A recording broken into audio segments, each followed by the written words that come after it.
Cara, qualquer escorregada que esse negócio dá, qualquer problema na gestão desse recurso, cara, pode ocasionar que o dono da grana ali embaixo não vai receber. É numa boa conversa ali que as pessoas conhecem, né?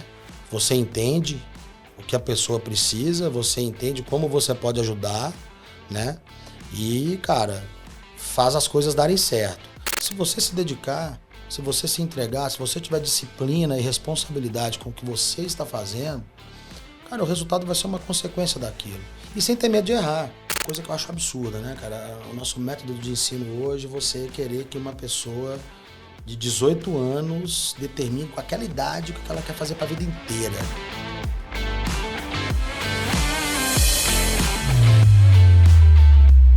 Fala pessoal, tudo bem? Sejam muito bem-vindos a mais um episódio do Fintech Makers Podcast, o podcast que a gente conversa e conta as histórias das fintechs do ecossistema de pagamento no Brasil. Eu sou o Fernando Castro, apresentador desse episódio, e hoje tem um convidado muito especial, que é o Diego Café. Diego, que é superintendente da GetNet hoje, está há mais de 14 anos especificamente no mercado de pagamentos e tá aqui para contar um papo, tomar um café com a gente, né? Piada ruim, mas você deve escutar muito. Seja muito bem-vindo, Diego. Obrigado aí, Fernando, pelo convite. Prazer estar aqui contigo no Fintech Makers. Vamos lá, vamos bater um papo legal aí. Tomar café com café. É isso aí. Essa piada Dá até para criar um podcast, né? Dá, fácil. Diego, antes da gente começar o bate-papo, eu quero dar 2 recados aqui rapidinho para gente. Primeiro, mais uma vez eu vou explicar, o Fintech Makers Podcast, ele é um bate-papo que eu tive uma ideia há um tempo atrás, que é contar a história das pessoas que estão por trás das fintechs, do ecossistema de fintechs no Brasil, não só de fintechs assim, tradicionais, mas aquelas fintechs de pagamentos, aquelas fintechs tech. E eu vi há, sei lá, 15 anos atrás que isso era uma oportunidade, tem sido bem bacana por causa que são mais de 2.000 fintechs, dessas fintechs elas têm executivos, fundadores, gente que participou do projeto de criação. Então, se você chegou aqui pela primeira vez, tem mais de 19 episódios para trás, que eu acho que com histórias bacanas. A minha história foi contada lá, a história de outras pessoas foram contadas, vale a pena você ouvir. E o outro recado que eu tenho é o apoio que a gente recebe aqui da Outlive. A Outlive, que é uma solução de nutrição diária. Eu tomo Outlive, eu sou maratonista, assim como o Diego, que é jiu-jiteiro aqui, participa e tem uma vida corrida não só de executivo, não só também de pai, não só de atleta amador do jiu-jitsu. Eu também, como maratonista, depois que eu passei a tomar Outlive, eu parei, assim, melhorou meu foco, tive menos fadiga, não fiquei mais doente. Eu não sei se tem uma relação direta, mas para mim teve. Então, para todo mundo que ouve, tem um cupom que a gente vai deixar, o Fintech Makers 10. A gente deixa um link na descrição do episódio. E você tem a opção lá de um pacote que é para travel, para quem viaja muito, leva isso. Mas a Outlive funciona muito bem para mim, tomando todo dia de manhã, junto com um café ali. O sabor é muito legal, parece um suco verde ali que você está tomando, mas me ajuda no foco, me ajuda na redução de fadiga, recuperação intra-treino ali. Pô, tá bem bacana. A gente vai deixar um cupom de desconto e o link para você comprar ali. Beleza? Voltando para o episódio. Agora sim, agora é a parte boa. Diego, fala para mim quem é o Diego fora do LinkedIn, Diego formação. A gente sabe, já dei spoiler aqui, jiu-jiteiro, bastante experiência no nosso setor, mas também é pai, é mineiro. Conta pra gente aí, cara. Diego, né? Mais conhecido aí como Diego Café, que não é apelido, é sobrenome. É sobrenome. Sou mineiro, nascido em Rio Vermelho. Fui para BH muito novo, meu pai era bancário, então nessa vida de ser transferido de uma agência de banco para outra, ele foi morar em Belo Horizonte e eu fui criado em BH. Pai do Antônio, né, filho do Bernardino e da Vânia, sou o filho mais velho aí de 5 filhos, praticante de jiu-jitsu, né? Tô aí na luta para virar um faixa preta, atualmente sou faixa marrom lá da Aliança. Meu filho treina na Aliança também. Treina na Aliança? Que legal, que legal. Isso, cara, jiu-jitsu muda a vida das pessoas, mudou a minha e para melhor, né? Você começou o jiu-jitsu quando? Cara, eu fiz uma primeira tentativa em 2010. E aí eu estava finalizando faculdade e trabalho e conciliando, né, faculdade com trabalho. Eu dei um tempo no jiu-jitsu, depois voltei em 2013. E aí voltei de vez. Mas, cara, eu te falo que quando eu me mudei para São Paulo, há 7 anos atrás, e que eu fui para Aliança, eu comecei a ver o jiu-jitsu de forma diferente. Aí que eu passei a me dedicar com mais afinco ao jiu-jitsu. Então passei a treinar mais vezes, né? BH, às vezes eu ficava uma semana sem ir, duas, treinava 1, 2 semanas quando voltava aqui, não, cara, aqui. E aí, assim, comecei a melhorar a alimentação, associei aos treinos de jiu-jitsu a musculação, a corrida, assim como você, mas não cheguei a correr 40, 50 quilômetros, como você me disse aqui nos bastidores. Mas aqui eu tive uma pegada diferente. Eu tô há 7 anos na Aliança. Fui graduado, faixa marrom na Aliança. E, cara, treinar muito para atingir, né, o grande objetivo que é me tornar um faixa preta. Eu acho que eu, eu tive também, em 2023, e escolhi ser maratonista, que é correr uma maratona, não ganhar uma maratona. Mas, assim, é um trabalho uma negociação que você faz com você mesmo de longo prazo, né? Assim, e puxa todas as áreas da sua vida, né? Assim, Exato, puxa exato. nutrição, puxa sono, puxa alimentação. Eu parei de beber, comecei a me alimentar melhor, assim, Não, emagreci 40 quilos, sabe? Fiz um monte de coisa que, assim, uma escolha da minha vida puxou. você falou tudo, porque puxa tudo. É. Eu ainda gosto de tomar um danoninho, tá? Não vou mentir. Mas, cara, melhorei muito a Pão de queijo não saiu da. Não, pão de queijo, cara. Mas assim, melhorou muito a minha alimentação, né? Putz, me fez ter mais disciplina, né? Para poder fazer uma academia de manhã, acordar mais cedo. Naturalmente, quando você acorda mais cedo, você vai dormir mais cedo. E, cara, eu lembro que quando eu me mudei para São Paulo, não. Quando eu fui para a DIC em 2018, eu tava pesando quase 90 quilos. E aí, nessa mudança para cá e a ida para a Aliança, que eu comecei esse processo de melhorar a alimentação, começar a fazer uma musculação, cara, que é um preventivo para lesão no jiu-jitsu, porque é bom você estar com o corpo mais forte para te prevenir de lesão, por mais que às vezes você não consiga, né? Eu tenho, cara, os 2 ombros meio estragados, joelho. O cara que ele treina jiu-jitsu com uma certa regularidade, ele tá sempre com algum tipo de dor. Então, assim, eu falo isso, eu tenho um irmão que ele começou a treinar agora. Eu tava em Curitiba com ele esse fim de semana. Putz, foi uma puta felicidade pra mim, porque ele tá com 35, tá um pouco acima do peso. Falei, cara, você vai ver que isso aí, cara, vai puxar a sua vida pra um lado mais saudável sobre todos os aspectos. Fora a disciplina, né, cara? Assim, a disciplina que você tem e no caso do jiu-jitsu, por exemplo, as outras coisas que ele te ensina, cara, sobre dosar às vezes, sobre não ir para cima de qualquer jeito, sobre ter paciência. E é um negócio que você vê evolução ali, né? O meu filho faz jiu-jitsu há 6 meses e com uma geração ansiosa que é a dele, né? De imediatismo, de não saber esperar. E em 6 meses ele já começou a ver que ele está construindo. E, assim, eu acho que a aliança lá que ele treina deu para ele a oportunidade dele aprender movimentos na hora certa. Então, Exato. não, aquela coisa, eu quero aprender tudo. E aí vê o Calma. atleta no Não. UFC fazendo um golpe e tal, e fala, cara, aqui você vai aprender Segura, isso, segura e segura. tal.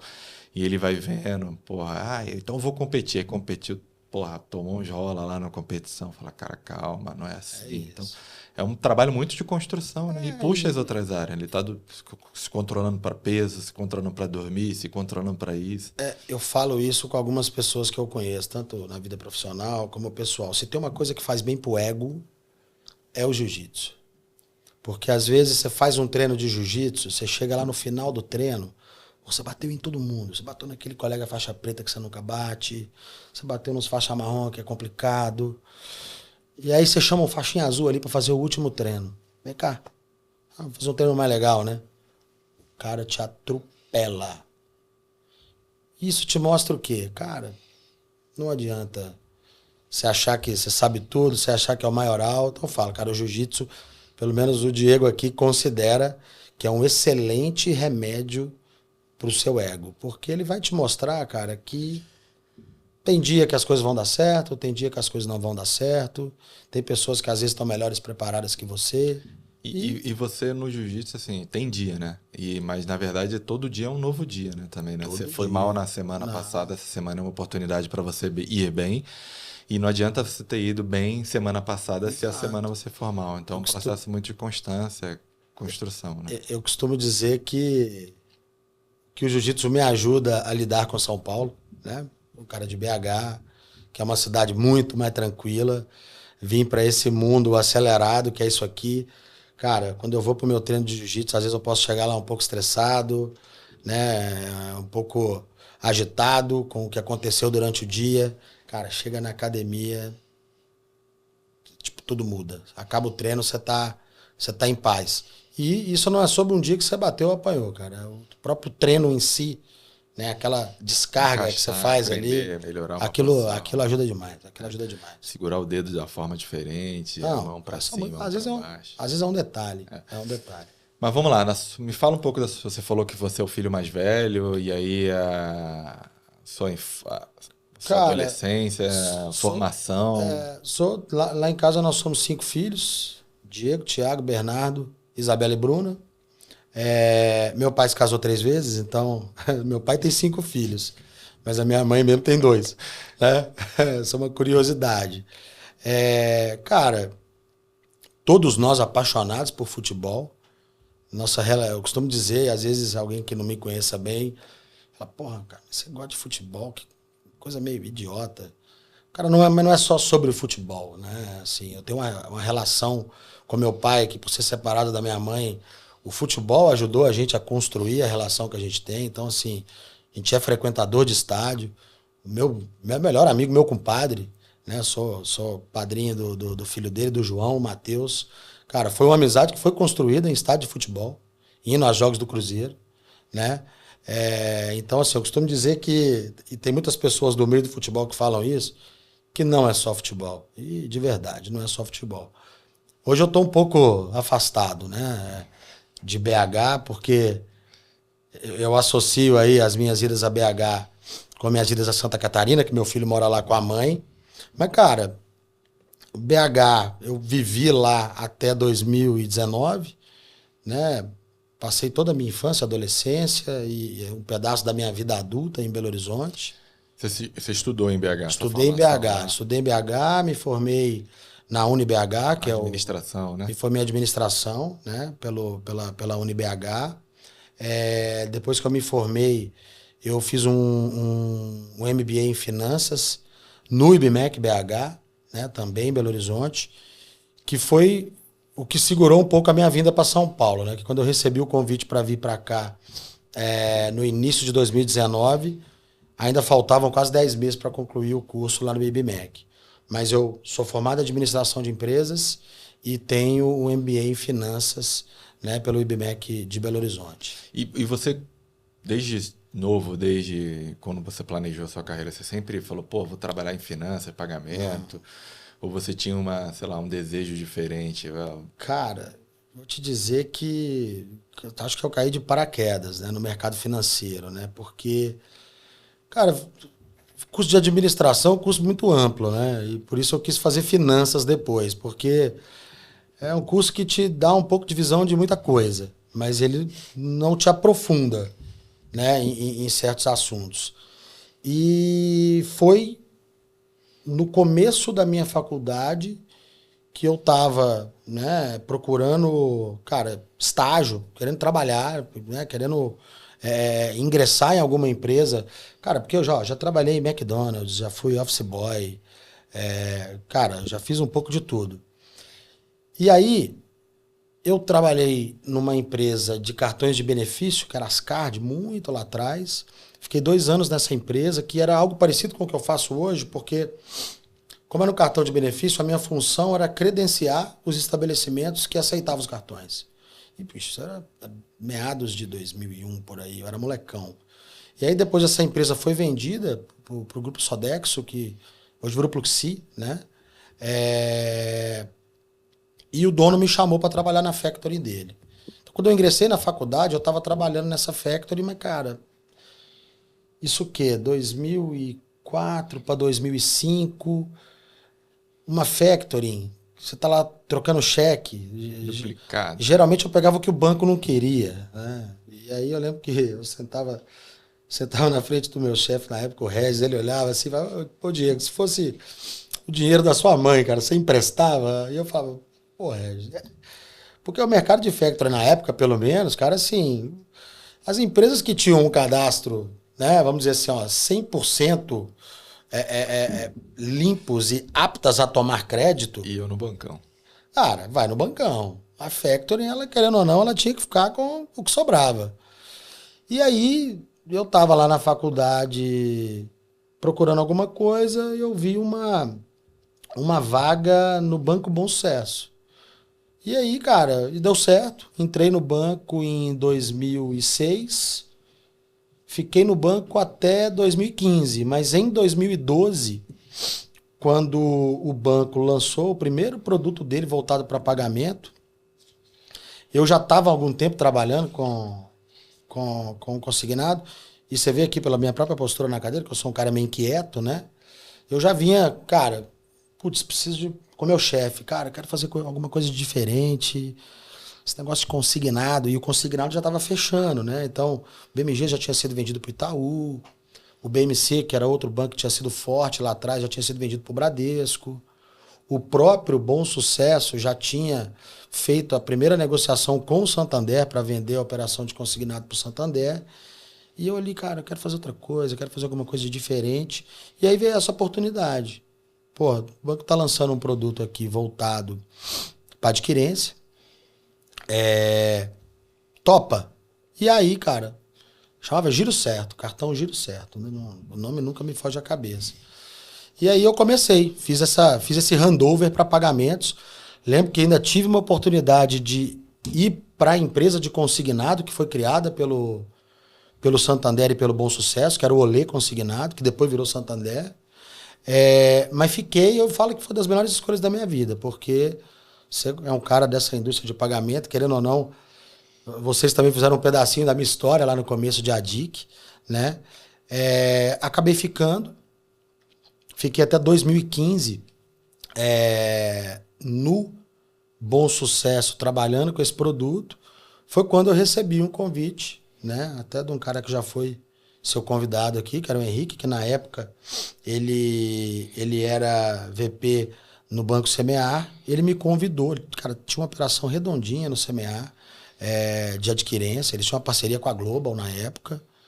E ele me convidou para ir para lá. Eu saí do Bom Sucesso e fui. E você está falando disso como, sei lá, você estava numa fase de formação ainda, estava transitando por área, essa tua inquietude era, de uma certa forma, o teu combustível, né? A tua motivação para você não se estagnar numa área e fazer. A gente vê muita gente, 20 anos de carreira e está tudo bem, mas foi difícil na época, porque às vezes a gente começa, sei lá, ser forte numa área. Então, por exemplo, eu me estabilizei muito em telecom durante um tempo, então eu tirei um monte de certificação que no Brasil não tinha. Antigamente a gente tinha tira a certificação A, B, C, e aí depois eu não queria mais ficar para telecom e transitei para a área de finanças também. Muita gente virava para mim, cara, você é louco, você tá maluco, você teve, porque sem estar consolidado ainda na área, transitar para uma outra área, que eu acho que é o momento certo, né? Ainda mais quando a gente é jovem. Foi difícil para você? Como cara, é que foi? Foi. Assim, eu falo que eu tava estudando ainda, né?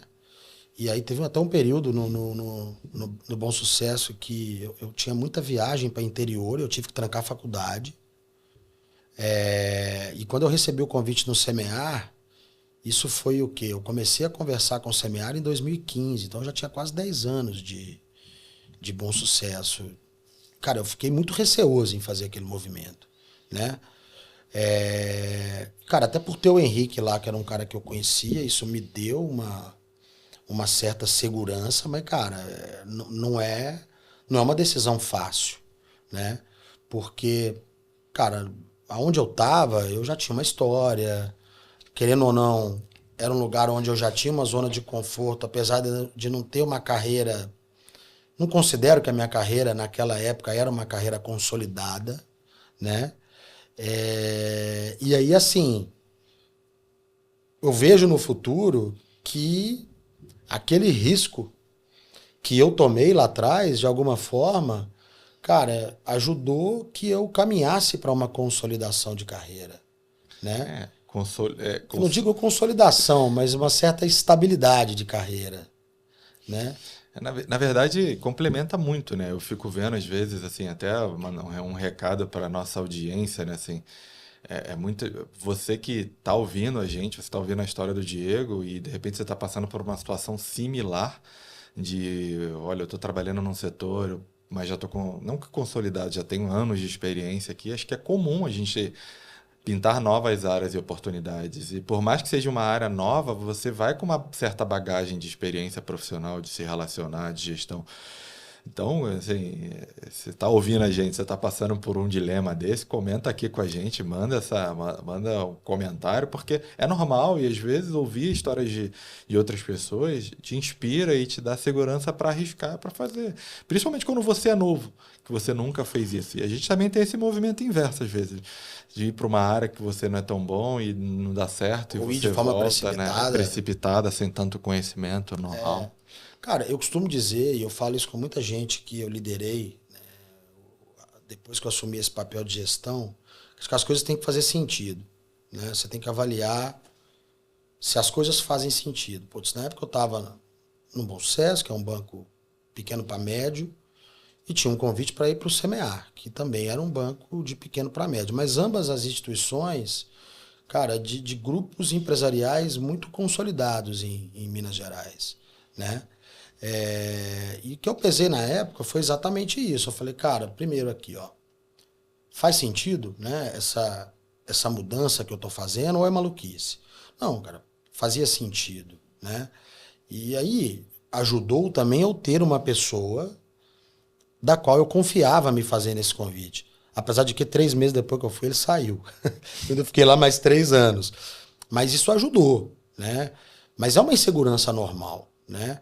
Eu acho que assim, nem tanto ao mar, nem tanto à terra, né? Eu vejo que hoje, né, essa galera mais jovem, essa galera é muito inquieta, né? Eles querem tudo, é a geração TikTok, né? Videozinho curto, cara. Então, assim, as coisas não acontecem do dia para noite, né? Você não constrói.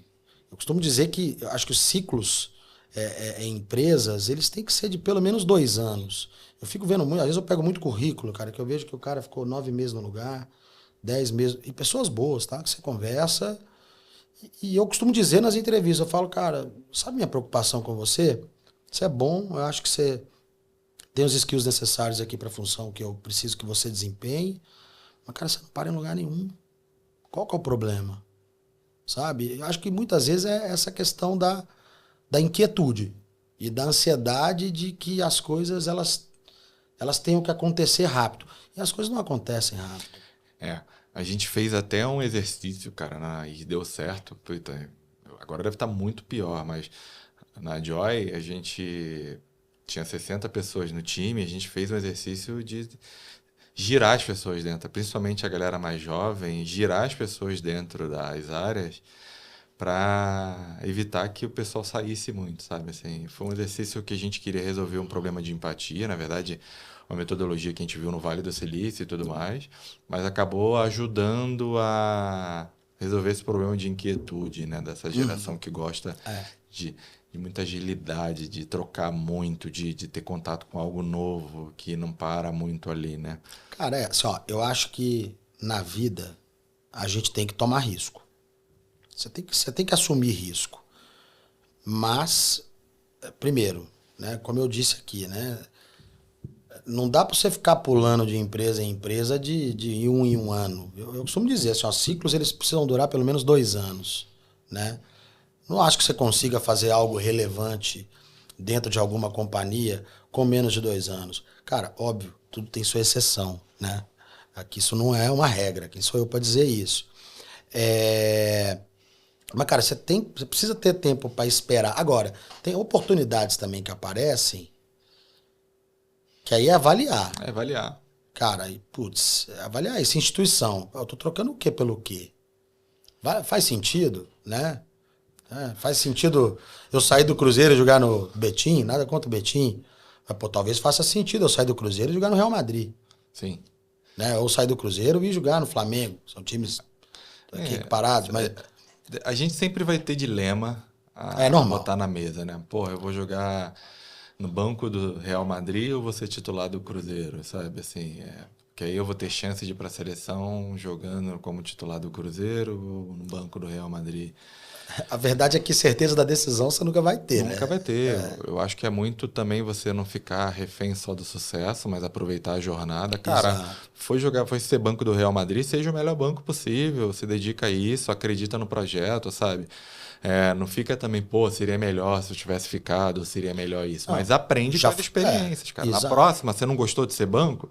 Cara, não aceita o convite para outro clube para ser banco para você não ficar reclamando de lá, entendeu? Exato. Já Vai, foi. Passou, já foi, não adianta chorar o que passou, cara. Olha pra frente. E negocia, aprende. Eu costumo errar muito, assim. Na minha trajetória, eu aprendi muito mais com os erros, eu acho que todo mundo, do que com os acertos, né? Mas eu tento não errar de novo, sabe? Isso é uma coisa boa, tá falando assim. Eu vejo, pelo menos nas instituições que eu passei até hoje, com as pessoas que eu trabalhei, que não tem problema você errar, cara. É aquela história, você tem que ser original no erro, né? Não dá pra você ficar cometendo o mesmo erro de forma repetida. Seu filho tem quanto? 3 anos? Né? Meu filho tem 3 anos e meio. 3 anos e meio. Morrendo de saudade, vou pra lá amanhã. Então, você vai olhar, se você provavelmente você percebe que quando ele acerta alguma coisa, ele nem presta atenção. Mas quando ele erra, cara, ele foca, ele tenta, ele supera, ele aprende. Quando tá aprendendo a andar, ele cai até começar a andar. Ele já fica mais. Quando ele aprende a colocar, sei lá, um brinquedo redondinho no buraco redondo, ele já fica... Porra, isso é uma coisa que magnética para ele. E com a gente também. Exato. A gente presta mais atenção numa coisa que está sendo difícil do que numa coisa que está sendo fácil. A gente no esporte vê muito isso. Assim, você pega coisa muito tangível. Acho que 85% dos acidentes, tem uma estatística, não sei ela certa, mas do ciclista, ele cai na descida do que cai na subida. Porque na subida ele está fazendo força, concentrado, prestando atenção. Na hora que na hora da descida ele relaxa, vai ver na paisagem, não tem nada para fazer, cai. Então, eu acho que é um pouco disso. A gente aprende muito no momento de tensão, a gente desenvolve muito mais no momento de esforço, a gente está muito mais ligado quando a porrada está comendo do que quando a gente está na paz. Exato. E no CMA, porra, foi bacana, como é que foi? Você falou que teve o desafio do cara que te levou 2 meses depois, 3 meses saiu, e aí você teve que lidar com isso. Sai do bom sucesso, quase 10 anos de banco, decisão difícil pra caramba de tomar. Tomei a decisão e fui. Putz, cara, e fui... Isso tudo morando ainda Morando em BH. Cara, e grande parte dessa decisão, assim, foi em função de eu ter alguém lá, que era uma pessoa que eu confiava e que me vendeu um projeto legal, né?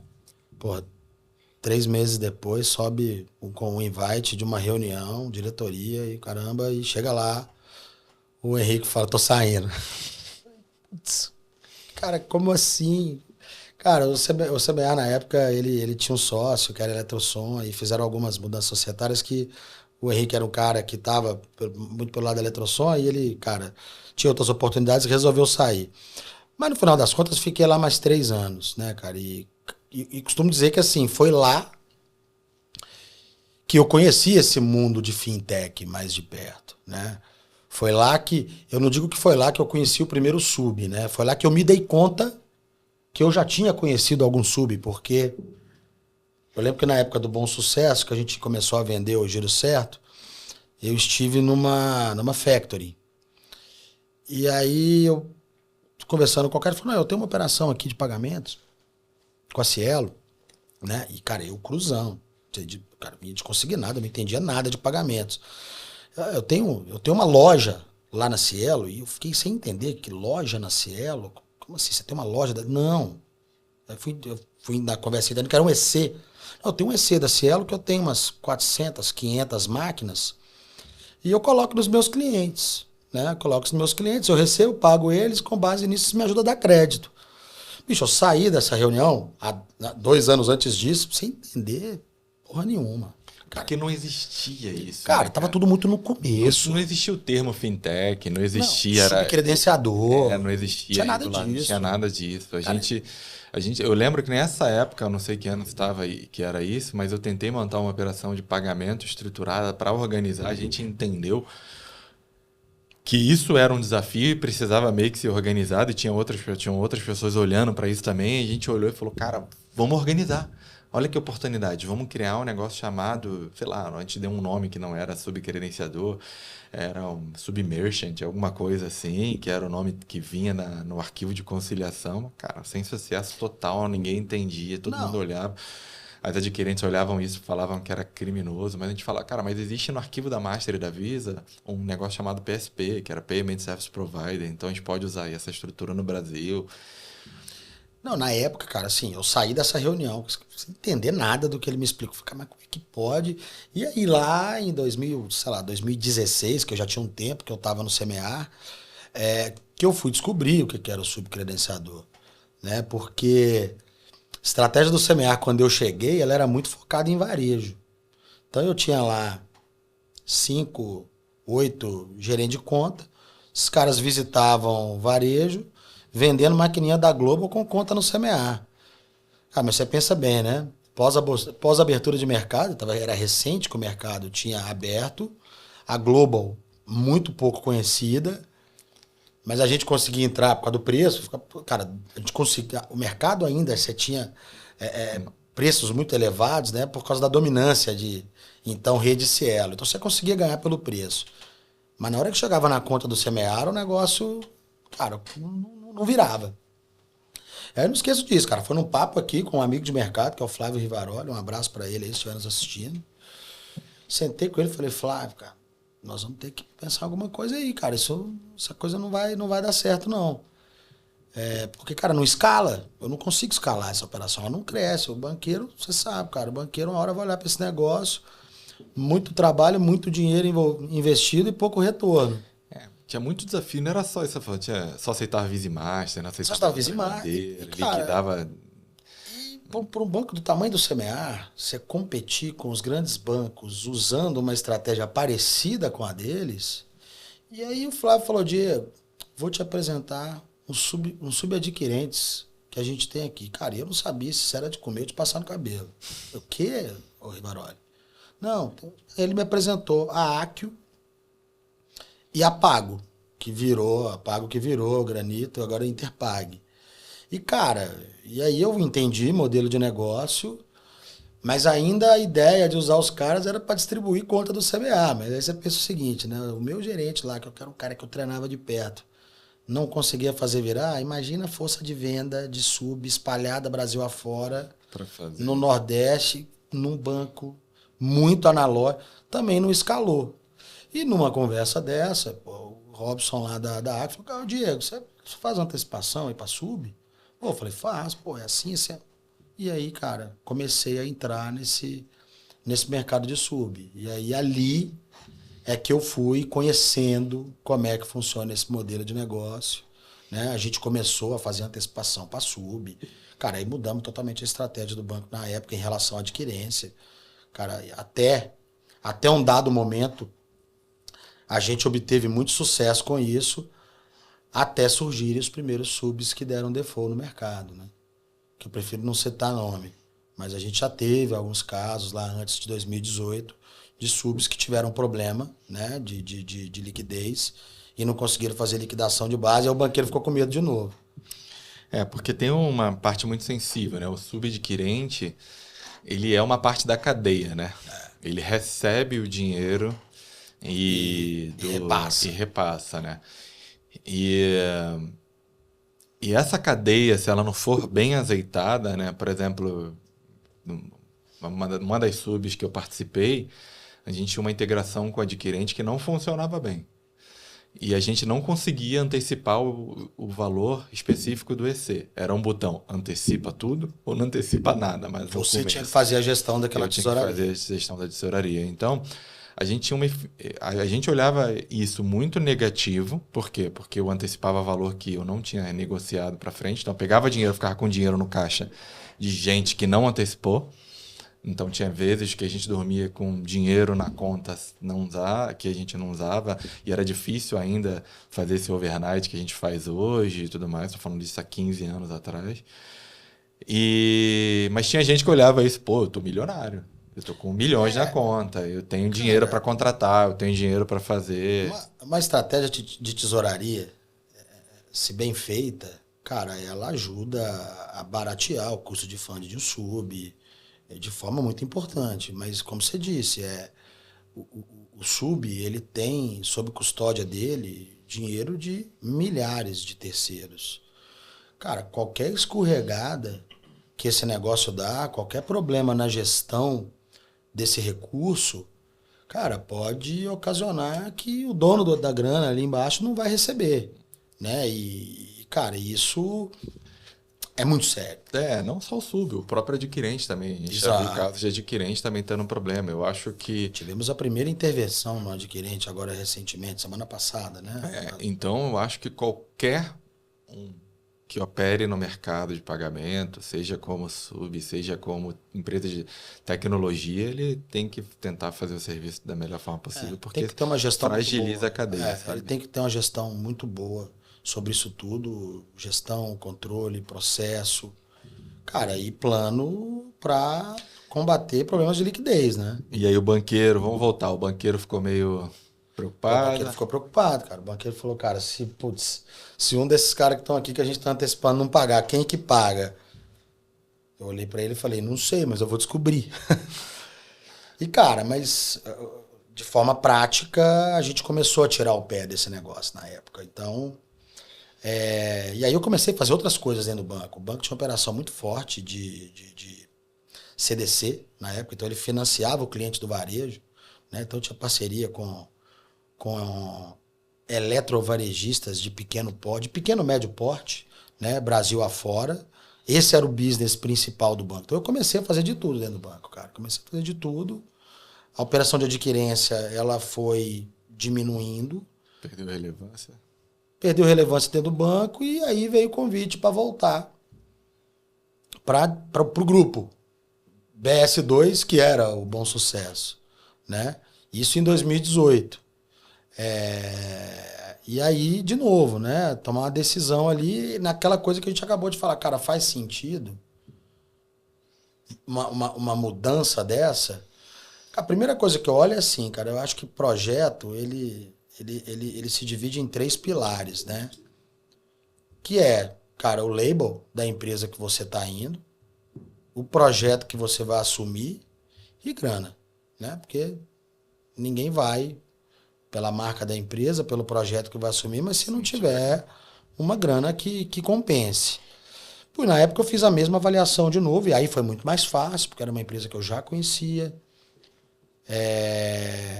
E para um projeto novo, né, dentro do BS2, que na época já tinha ou estava em vias de concluir a negociação para venda do Alê para o Santander. Então o banco ele já não ia ter mais o negócio de consignado. E ele tinha na operação de adquirência uma das grandes frentes dele na época, né? E aí em 2018 troquei de casa de novo, né? Voltei lá para a DIC.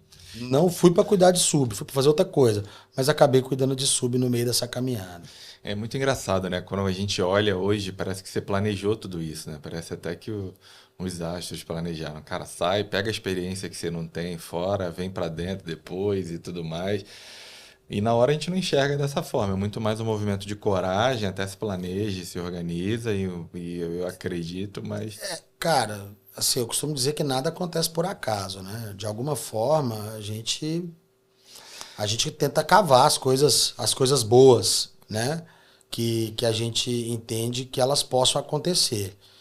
Então, eu, de alguma forma, eu sempre me mantive próximo das pessoas, né? Que eu conhecia, né? Lá do BS2. E, pô, tem o Gustavo, que foi o cara que me levou de volta para lá, que hoje tá na Visa, ele é Country Manager da República Dominicana, se eu não me engano. Um abração pro Gustavo aí também. Mas o Gustavo foi responsável por me levar de volta, né, lá pro grupo. E de alguma forma a gente sempre esteve próximo, se encontrando em evento aqui em São Paulo. De alguma forma eu dava visão para ele daquilo que eu estava fazendo. Você é um cara que tem muito network, né? Acho que assim, todo mundo que é de sub te conhece, né? Assim, acho que de alguma forma você passou ali, fez parte dos projetos nascendo. Deve ser até bem curioso. Você viu muita coisa nascer, muita coisa morrer. Deve ter escutado muita conversa doida aí. Putz. Teve que dizer muito não, teve que fazer. Muita gente aparecendo com projeto extraordinário e que alguns que deram certo, mas a maioria, como todo projeto, dá errado. Assim, tem um percentual no Brasil muito grande de projetos que dão errado. Mas o network, com certeza, você é um mestre em fazer network ali, né? Você está sempre falando, você está sempre... Acho que tem muita gente do mercado que te conhece, né? É uma parte, acho que isso aí é uma característica inapta que eu tenho. Cara, eu acho que eu tenho um forte que eu tenho uma facilidade de fazer relacionamento, né? De me aproximar das pessoas, né? Então, isso me ajuda muito, né? No que eu faço, né? Porque nenhum negócio ele começa antes de uma boa conversa, né, Fernando? Então, é numa boa conversa ali que as pessoas conhecem, né? Você entende o que a pessoa precisa, você entende como você pode ajudar, né? E, cara, faz as coisas darem certo. Cara, e nesses 7 anos que eu fiquei na DIC, putz, eu vi muita coisa acontecer, né? Então, cara, eu vi o business da Infinity Pay, que é a Claudio Walk, nascer, né? Então, cara, quando eu cheguei lá, ele já era um sub da DIC, né? Sub muito pequeno, e virou o que virou, né? Esse a gente costuma dizer, é um dos projetos que deram muito certo, né? Hoje, a Infinity Pay ela não faz parte lá do Card Monitor pra gente ver quanto que ela tem de market share, cara, mas eu acho que ele já tem aí coisa perto de um dígito de share daí para mais, né? Então, assim, esse é um projeto que, cara, a gente pode dizer assim que foi um negócio de muito, muito, muito sucesso. Mas vi muita coisa dar errado também, mais do que dar certo, né? Inclusive. Eu acho que no campo de batalha tem mais corpo do que... Exato. Até porque era muito aberto, né, cara? Mas assim, eu acho que faz parte. De repente você até viu gente que morreu num projeto, depois ressuscitou e fez algo sim. legal. Eu acho que até o modelo da Infinity, eu conheço, puta, Plano B. Era o nome da Claudio Walk, antes de ser Claudio Walk, a ideia era uma e foram migrando, foram vindo no mercado, de repente tiveram que se reinventar. Eu conheci também, encontrei o Luiz lá no Vale do Silício, na Plug and Play, ele tá sendo eles mesmos mudaram o modelo de negócio, né? Foram mudando, adaptando, sabendo dizer não em algumas horas, ali criando de repente até umas rusgas ali no mercado ou inimigos, porque eles, teve uma época que eles focaram muito e foram, mas são casos de sucesso. Não, esse aí, um abraço pro Pablo também, é um cara bom também de trazer aqui no podcast. Mas assim, eles tiveram que focar no que eles queriam fazer, né? Eu lembro que lá atrás eles tinham um negócio de fornecer, né, software de captura para sub, para adquirente, e cara, eles resolveram abrir mão disso. Eu lembro que um dia o Pablo me chamou e falou: ô Café, eu vou começar a te indicar uns caras que estão aqui embaixo de mim, cara, porque a gente não vai fazer mais. A questão do foco, né? Falou, cara, eu não vou fazer mais isso. Eu vou focar em outra coisa. Nosso foco vai ser no cliente final. Então, cara, eu vou começar a te indicar uns caras, né? E você pode atender. E, cara, ele foi um cara que ele deixou de ser sub porque virou adquirente, né? Então, assim, até o último mês dele operando como sub, ele operou com a gente lá na DIC. E, cara, foi um case de extremo sucesso. E tem uma história curiosa, né? Que a coisa lá com a Claudio Walk, ela começou a virar com a gente quando eu recebi uma ordem para descredenciar a Claudio Walk, porque tinha saído a licença de credenciadora da Claudio Walk. E na época a gente ficou preocupado. Cara, o cara é um credenciador aqui dentro com a gente. E aí, pô, como é que a gente vai fazer? Não, vamos descredenciar esse cara, ele não transaciona nada com a gente. Pô, vai lá, conversa com o Pablo e fala que a gente vai descredenciar ele. Pô, saí, a gente era ali no JK Iguatemi ainda. Já estava morando aqui. E fui lá no Cubo. A sede da Claudio Walker era no Cubo ainda. Falei, cara, e o Pablo já estava numa conversa comigo de, cara, as coisas vão melhorar, hein, Café. A gente tinha um contrato, que o contrato não estava sendo cumprido nos patamares. Eu falei, cara, eu vou fazer diferente. Cheguei lá, virei pro Pablo e falei assim, ó, Pablo, se em um mês esse TPV que você tá prometendo aí não começar a vir, nós vamos subir seu preço. Cara, vai começar, vai começar, vai começar. E aí voltei. Pô, mas como é que você fez isso? Não era pra você fazer isso. Falei, cara, agora eu tô confiando no cara. Falei, cara, mais uma moral da história. Cara, o PV dele começou a subir. Todo mundo ficou feliz do lado de lá. Pablo ficou cada vez mais próximo ainda lá da diretoria do banco e de todas as pessoas do banco. E foi uma parceria, cara, muito legal. Até quando ele virou adquirente, aí não fazia mais sentido, né, para a Infinity estar plugado debaixo de um outro player, né? Então ele criou vida própria e, cara, hoje a gente vê, né, assim, é um case de muito sucesso, né? O case da Infinity Pay até expandindo aí para fora do Brasil. Quando você veio morar em São Paulo?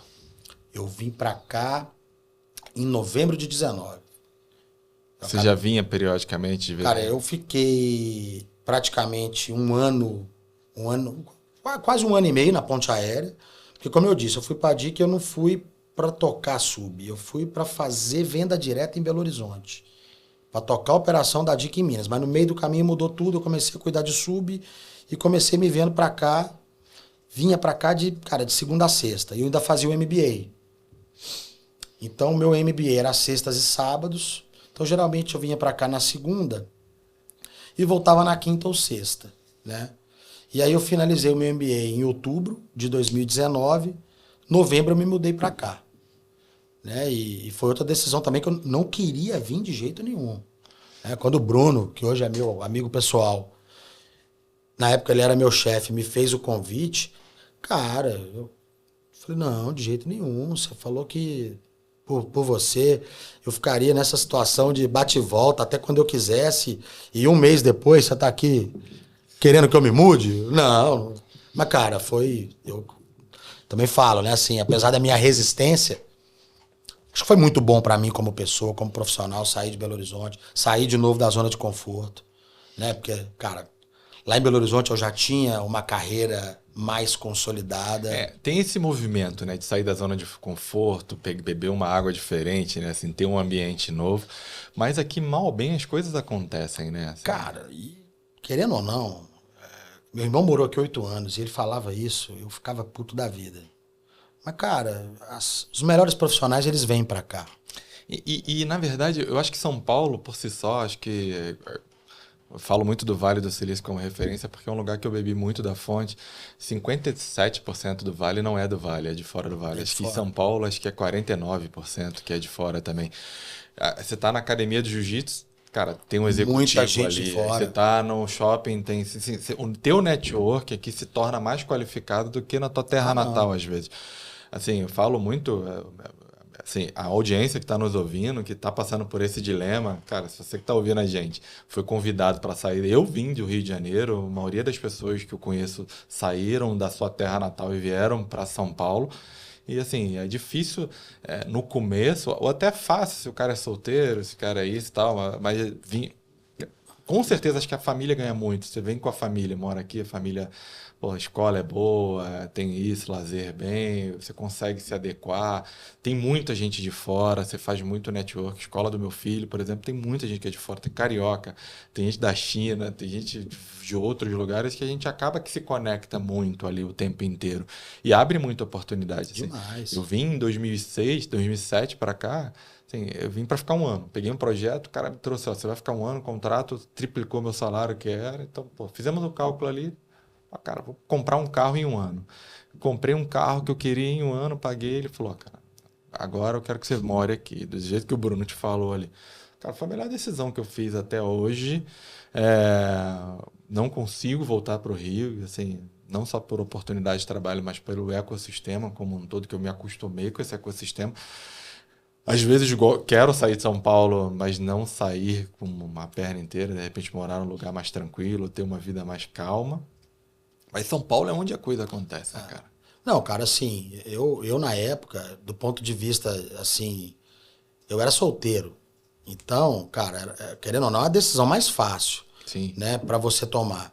Por outro lado, cara, eu trabalho sob regime de CLT.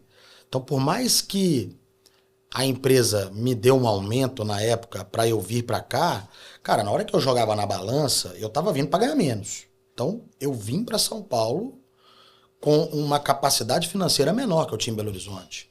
Porque, cara, na época eu pagava R$ 1.500 de aluguel em BH. Aqui eu vim pagando 4, né? Então, assim, tem coisas, cara, que não tem aumento que supra. Mas, cara, ao longo do tempo, foi muito bom, porque é o que você falou, cara. Eu convivi com pessoas extraordinárias. E não só você convive só o extraordinário, você convive o lado humano da pessoa também, né? Exato. Você começa a criar relacionamento pós-trabalho, você se conecta, o happy hour é diferente, o jiu-jitsu é diferente, é todo mundo ali que tem o mesmo objetivo de crescimento profissional. Depois você tem que saber dosar um pouco disso, né? Porque senão você só trabalha. Aqui é um lugar que você, assim, eu quando cheguei aqui, pô, pesava meus 80 quilos, fazia esporte, surfava, fazia um monte de coisa, cara. 10 anos depois eu tava pesando 120, não fazia mais nada, a não ser trabalhar, beber pra caramba, quase me matando, assim, sabe, de tanto excesso. Aqui tem happy hour todo dia. Né? Então eu tive que parar, olhar e falar, opa, tem alguma coisa errada, e comecei a entender isso. Mas, da mesma forma, as oportunidades estão aqui. Não, cara, assim, o que eu falei do jiu-jitsu no começo, né? O jiu-jitsu me ajudou a puxar pessoalmente pra cima aqui e, cara, estar em São Paulo me ajudou muito profissionalmente, né? Então, assim, eu consegui, eu consegui ficar longe dessa vida de happy hour quando eu me mudei para São Paulo, porque à noite, quando meus amigos iam pro happy hour, eu ia pro jiu-jitsu, né? Então, assim, tirando... Dia de semana, cara, o dia de semana aqui que eu faço happy hour é meio ligado ao profissional. Eu faço muito pouco isso. Então, tô com algum cliente, a gente vai jantar, é alguma coisa do tipo. Eu não sou muito de, durante a semana... Extravagar. Não sou, cara. Que atrapalha, né, cara? Atrapalha seu rendimento. Sim. E assim, eu não tô falando rendimento no esporte, tô falando rendimento dentro do trabalho, porque, cara, eu não dou conta, eu preciso dormir, né, e tal. Então, cara, só sobre vir para São Paulo, né? Cara, assim, hoje eu não me arrependo em nada de ter vindo para cá, porque na linha do tempo valeu a pena. Eu lembro que o Bruno falava isso muito comigo lá, cara, esse é um preço que você vai pagar agora, né? Mas que ao longo do tempo você vai ver que valeu a pena, porque isso aqui vai te abrir novas oportunidades. E me abriu muitas oportunidades aqui em São Paulo. Apesar de eu ter ficado muito tempo, né, na DIC, cara, eu entrei na DIC como gerente e saí como superintendente. Então eu consegui, cara, ter uma evolução de carreira, uma evolução de escopo, uma evolução de grana. E como é que foi essa evolução, assim, até, puta, olhando, eu te conheci ali na DIC muito, de algumas formas, um modelo foi um pouco, eu como cliente, parceiro da DIC, depois eu indicando gente, porque eu estava num processo de consultoria e ajudando a montar outros projetos e empresas. Como é que foi essa transição profissional de você dar um upgrade assim, na tua trajetória profissional, de virar gerente, montar time, ter esse papel de cabeça de líder comercial, de superintendente? Cara, eu costumo dizer, cara, que é assim, dedicação. Dedicação máxima, entrega máxima. Porque eu não me considero, ainda mais vindo para São Paulo, eu conheci muitas pessoas brilhantes, muitas pessoas muito inteligentes. E eu não me considero, e não estou me menosprezando também por causa disso, né? Mas, cara, eu tinha que compensar isso de alguma forma. E eu compensei isso com muita dedicação ao trabalho, muita responsabilidade com o que eu estou fazendo, né? Muita entrega, né? E, cara, tem uma frase que eu aprendi ao longo da minha carreira que nada resiste à força do trabalho. Cara, se você fizer, se você correr atrás da maneira correta, se você plantar, se você se dedicar, o resultado é consequência, né? E eu sou muito assim com meus times, né? Eu, antes de cobrar o resultado, eu cobro isso, cara. Eu cobro a entrega, porque, cara, não tem como dar errado, né? Se você se dedicar, se você se entregar, se você tiver disciplina e responsabilidade com o que você está fazendo, cara, o resultado vai ser uma consequência daquilo. E sem ter medo de errar.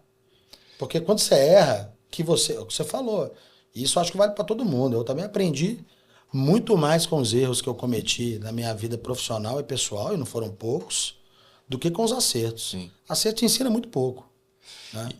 E principalmente quando a gente está em transição, né? Assim, que a gente é cobrado mais, quando a gente está em holofote. Imagina, você veio para a DIC, assumiu, tu já tinha um relacionamento e tem que montar time, e aí tem essa expectativa em cima. Eu lembro de algumas reuniões assim que a gente se fala, o mercado se fala, a gente quer ter esse relacionamento. E tem muito, eu vejo que tem muito gestor, né, e aí são tipos de gestões diferentes que a gestão, o cara abraça muito, né? O cara pega e sei lá, já aconteceu isso com a gente, né? Falar, porra, Diego, vou te levar um cliente aí, ou então tem isso, tal, chegava na reunião, você não tava. Você botava alguém do time para fazer e as coisas fluíam normal. Então, eu uma vez até falei, cara, o cara quer e tem isso. Às vezes o dono do projeto quer te conhecer, quer saber quem você é. Eu falava, ó, o cara quer te conhecer e tal. E você ia e tal. Eu fazia a sala ali, mas depois você deixava o time tocar, né? Tem que dar autonomia, né, cara? Acho que times, isso vale pra mim, acho que vale pra todo mundo. Tem que ter clareza da missão e espaço pra trabalhar, da pista, né? E assim, eu não sou um cara de ficar em cima, de ficar fazendo microgestão, né? Eu acho que assim, o cara tem que ter clareza da missão que ele precisa cumprir e ir atrás, né? E óbvio, né? Ele precisa ter as ferramentas necessárias para buscar aquilo. Porque senão ele vira um babá seu, né? Exato, É exato. você que centraliza, é você que toca tudo, é você que faz tudo. E eu lembro, e o nosso setor é muito assim, eu conheço o fulano, eu conheço o café, o café eu conheço. Cara, mas Eu tento não centralizar, por mais que às vezes, assim, isso você vai aprendendo ao longo da carreira, né? Eu tive feedback, e eu gosto, feedback, por exemplo, com o liderado meu, eu falo que é 360. Você tem que ter liberdade de me dar o feedback. Você tem que ter liberdade de falar comigo o que você não gosta que eu faça. Uma vez, nesse papel de liderar, eu tive um feedback de uma funcionária minha que, cara, até hoje eu não me esqueço. Ela falava, cara, você tá fazendo o meu papel. Você tá entrando em coisa que, cara, você tem que deixar que eu faça, porque senão o cara não vai querer falar comigo. E, cara, e hoje, olhando para trás, eu vejo isso com uma clareza que na época eu não via. E, cara, e nessa ânsia de querer fazer, né? De querer entregar, você acaba atropelando sim. alguém, né? E por isso que é importante você dar liberdade também para as pessoas dizerem o que as incomodam, cara, para você ter oportunidade de corrigir, né? E aí eu sou um cara, bicho, super cabeça aberta para isso, porque, de novo, né? Todo mundo erra, né? Agora a gente tem que ter percepção disso e saber corrigir para não continuar errando. Cara, vamos seguir nessa linha de bastidores, de curiosidade e aprendizado. A DIC, acho que você trabalhou nos últimos anos aí, agora está 6 meses na Get aí, puta, com certeza muita coisa boa vai acontecer, mas o que teve de perrengue, de bastidor nesses últimos anos do nosso setor, assim, curiosidade que você pode contar aqui pra gente, cara? Cara, perrengue, cara, foram tantos. Deixa eu tentar me lembrar de algum específico. Lá, um ataque, hacker que vocês tiveram, sei lá, até de pessoal que você contou, de um feedback que te abriu a mente, uma coisa que vocês já aprenderam, Cara, que você possa contar, assim. putz, a gente viveu, por exemplo, um momento delicado lá na DIC, que foi aquela questão do sub da DIC envolvido lá na operação Concierge, né? E, cara, cheguei para trabalhar um dia na empresa, tinha Polícia Federal para todo que é lado. E, cara, assim, no final das contas, cara, esse tipo de coisa, né? As empresas, né? Elas não conseguem eliminar esse tipo de risco. E graças a Deus eu trabalhei numa empresa que sempre foi muito, muito rígida com isso, porque na hora que o regulador e a autoridade ela te aborda, ela quer saber, né, o que você fez para evitar aquilo. E lá a gente sempre foi uma empresa muito rígida, né, em controle. Isso foi uma situação, cara, que assim, na hora que aconteceu, isso assustou, né? Mas depois a gente passou. E é um negócio que, assim, eu vou falar pra você. Há uns 20 anos atrás, sei lá, acho que é menos, de repente, a gente estava montando uma operação de maquininha e um cliente nosso teve um problema com a polícia. O cliente teve um problema no estabelecimento dele, a polícia foi lá e foi um desacordo comercial. Aí a polícia pegou a maquininha e anexou o BO. E essa maquininha estava no nome da nossa sub. A gente foi lá e respondeu, cara, isso gerou uma dor de cabeça, sem saber isso aí que você falou. Não chegamos a ninguém da polícia aí no escritório e tudo mais, foi muito mais uma intimação, mas que o cara estava fraudando alguma coisa. E aí a gente tinha um consultor, um mentor, um guru lá da época, que ele pegou algumas reportagens de fraude fiscal, financeira e tudo mais, ele pegou, cara, ó, ele listou os principais bancos do Brasil, assim, que eles estão nessas fraudes aqui. Aí mostrou a foto da maquininha do branco, foto do o nome lá, que a conta era, e falou, cara, você não vai conseguir controlar algumas coisas. O que você vai conseguir controlar é o que você coloca para dentro. Se o cara passou e tudo mais, você se defende, igual a gente se defendeu. A gente imprimiu lá a regulatória de pagamento e tudo, anexou no processo. Sei lá, um mês depois o delegado devolveu a máquina e tirou a gente como parte do processo e muito mais como isso. Mas é uma situação muito tensa pra gente. A gente olha para isso, cara, quando você vê, porra, não fui eu até explicar, porque a autoridade também não conhece muito do processo. Mas você tem que explicar para ela, ensinar para ela. Não, e, cara, isso é complicado. Agora eu me lembrei que tinha uma situação engraçada que aconteceu uma vez. Tava numa reunião grande, num varejista grande, que tem uma financeira grande também, e estávamos eu, o cara que trabalhava comigo, e um diretor que tinha entrado há pouco tempo na DIC. E a gente ia apresentar uma proposta comercial lá para esse cliente. Aí beleza, todo mundo posicionado, olhando para a tela. O cara foi, pum, botou lá a apresentação no computador. Na hora que ele coloca aí, eu olho, o cara tava tipo o PNL do cliente, com as margens, com a receita. Cara, eu fui na hora, no HDMI, despluguei o HDMI e falei, cara, é a apresentação errada. Cara, na hora foi uma situação bastante desconcertante, mas o Vlad, que hoje tá lá na ACI, ele vai lembrar disso, me ajudou ali a tirar a atenção da reunião e os caras não viram. Mas, cara, o cara botou o PNL do cliente na apresentação, sei que ele arrumou na hora, se abriu as duas... Aquela história, né, cara? Você vai pra uma reunião dessa, você tem que deixar o negócio muito bem preparado, né? Para evitar uma situação dessa. Mas, cara, na hora, a única reação que eu tive, ele tava do meu lado, cara, foi meter a mão no HDMI e desplugar. Na hora. E um cliente duro, né, querendo negociar, se ele visse lá a margem, ele ia querer pedir mais desconto, né? E você sabe, né? Da adquirência, as margens são, cara, muito apertadas. Qualquer bipzinho para cá ou para lá faz uma diferença danada. É, cara, e é engraçado, né? Assim, essa falta, às vezes, desse tino, assim... Eu teve uma época que a gente eu fazia parceria com um grande banco aí também, e a gente levava muito cliente para ele lá. E assim, a gente passava com o time inteiro, precificando, organizando, e chegava com proposta, sei lá, cara, a gente só chega até aqui, o ideal é esse, vamos, porque eu também ganho nessas parcerias que eu faço, eu ganho no resultado. Se o resultado for negativo, pô, eu não ganho nada, né? E aí uma reunião que a gente entrou o diretor na sala, a gente falou, puta, e agora, que aqui ele vai dar preço. E o cliente começou a dar porrada, o cara quebrou a estratégia inteira, largou o preço na mesa e falou, cara, não consigo fazer esse preço lá. Então a gente falou, puta, perdemos a margem toda, perdemos. Então, toda reunião que a gente ia levar cliente lá, a gente já tentava casar a agenda que ele não ia estar lá para não estragar a reunião. Essa situação, cara, foi engraçadíssima. Cara, vamos... Eu acho que você tem muita coisa para compartilhar aqui também de vida pessoal e principalmente paternidade, sabe? Eu acho que para você é uma coisa que a paternidade é uma coisa muito boa, você adora, você luta pelo seu filho para estar do lado dele, assim como eu luto para estar do lado do meu também, assim, e a gente tem na audiência gente que luta para estar do lado dos filhos e também gente que quer ser pai e mãe e assim, e ver. Como é que é a tua vida, cara? Particular, paternidade, assim, engraçado, eu não sei se você é o primeiro filho mais velho que veio aqui, mas a gente recebe muito caçula.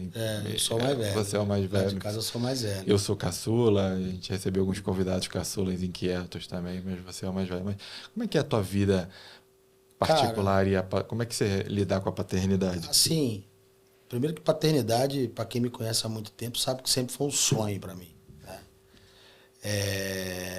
E, cara, meu filho, assim, eu falo que tudo é por ele, né? Tudo é por ele, é tudo em função dele. E, cara, é complicado estar perto, primeiro pela distância, né? Meu filho mora com a mãe dele, em Criciúma, Santa Catarina. Criciúma é uma cidade que fica a 180 quilômetros da capital, que é Floripa. Para minha sorte, tem um aeroporto lá perto, tem um aeroporto em Jaguaruna, que é uma cidade entre Criciúma e Tubarão. E eu tenho ido bastante por esse aeroporto. Cara, desde quando eu me separei, que foi na virada do ano retrasado, né?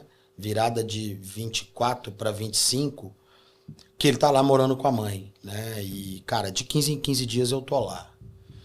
E, cara, eu costumo dizer que eu luto para ser pai dele, né? Porque acho que não vale a pena entrar em detalhes aqui, mas eu enfrento certas dificuldades para estar perto, né? No começo eu tinha uma permissão de visita mais restritiva, né? Eu podia só ver de sábado a domingo, né? Hoje eu já posso pegar sextas e devolver as segundas, tem total liberdade em feriados, né? Já é determinado judicialmente feriados alternados, feriados prolongados, eu posso trazer para cá. Mas, cara, enfrento alguns percalços, né? Mas, cara, de 15 em 15 dias eu tô lá, né? Faça chuva, faça sol. De Tem ônibus, de avião, de avião. Eu vou, cara, lá é muito longe para você ir de um outro método que não seja de avião. Quando eu ainda estava casado, a gente já foi para lá algumas vezes de carro, em final de ano, a família inteira, saiu de comboio de Belo Horizonte, fomos para lá, parando em São Paulo, parando em Curitiba, que eu tenho irmão que mora em Curitiba. Mas depois que eu me separei, então é só avião, porque, cara, Criciúma daqui são 900 quilômetros, mais ou menos. Então é impossível eu passar um fim de semana indo de carro, né? Então, cara, já passagem, já me programo, já compro, por exemplo, eu tenho passagem comprada agora até o feriado de 1º de maio, ou um fim de semana depois disso, né? Acho que um fim de semana depois do 1º de maio. Cara, de 15 em 15 dias, faça chuva, faça sol, tô lá. Sou apaixonado pelo Antônio.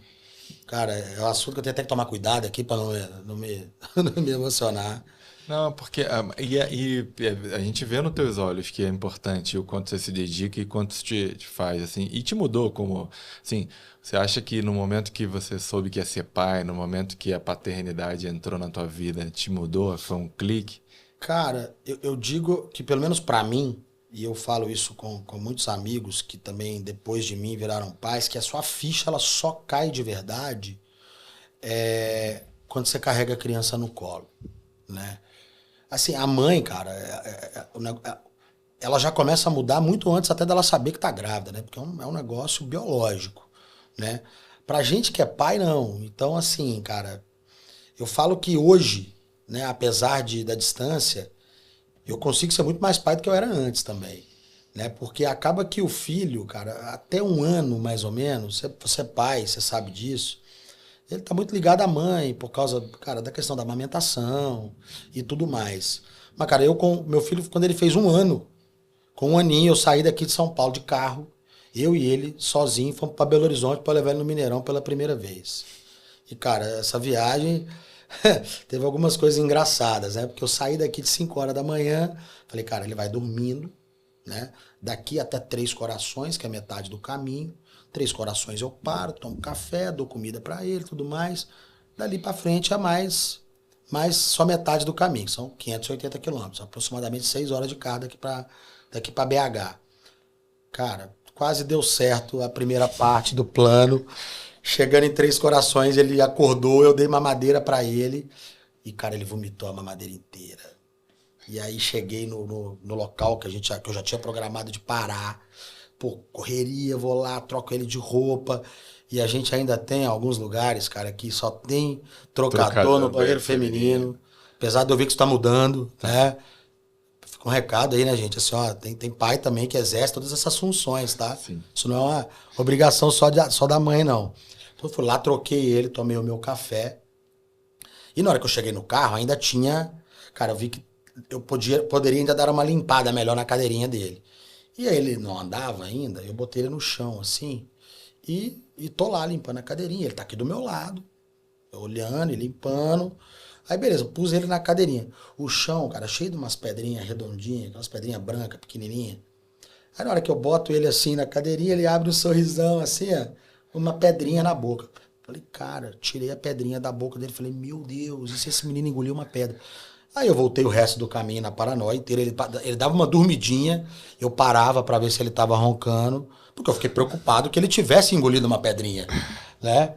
Mas, cara, a viagem foi excelente, chegamos em BH, fomos pro jogo do Cruzeiro, graças a Deus ele adorou, já levei ele um monte de vezes.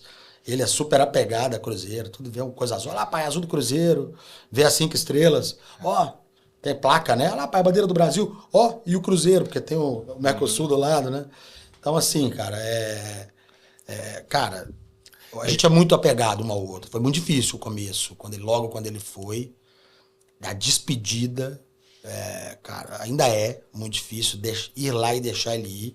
Mas, cara, a primeira vez que eu fui e deixei ele lá, assim, parecia que eu tava deixando um pedaço do meu corpo lá, sacou? E de fato, com certeza, ele é um hacker, assim, na tua vida, para te fortalecer e para você Putz, cara, não ser tão frágil, não, assim, né? não tem motivação maior É, do que acordar cedo, saber que hoje eu não tô mais sozinho, né? é. Eu tenho ele, né? E isso é um outro desafio, né, cara? Eu costumo dizer que putz, os desafios profissionais, eles são fichinha perto do desafio de ser pai, porque, cara, às vezes você fala um pouco mais alto, a criança chora, depois aquilo te dá um remorso danado, né? Cara, Porque você fala, não tem forma certa, cara. Assim, você sempre vai se sentir, puta, poderia ter feito um pouco a mais, ou porra, será que eu fiz de menos? eu tento Sei lá, conversar, cara, e eu tento, às vezes eu vou corrigir ele alguma coisa, eu tento sentar na altura do olho dele, conversar olhando no olho dele, e ele fala bem, putz, é tudo fase também, sabe? Meu filho tá com 14 anos, ah, assim, eu falo que ele acha que é o dono do mundo, porque ele sabe tudo, né? Ele é um adolescente GPT, sabe? Porque tem resposta para tudo, conhece tudo e sabe tudo. Tá assim, e eu me olho com 14 anos, sei lá, eu era igual.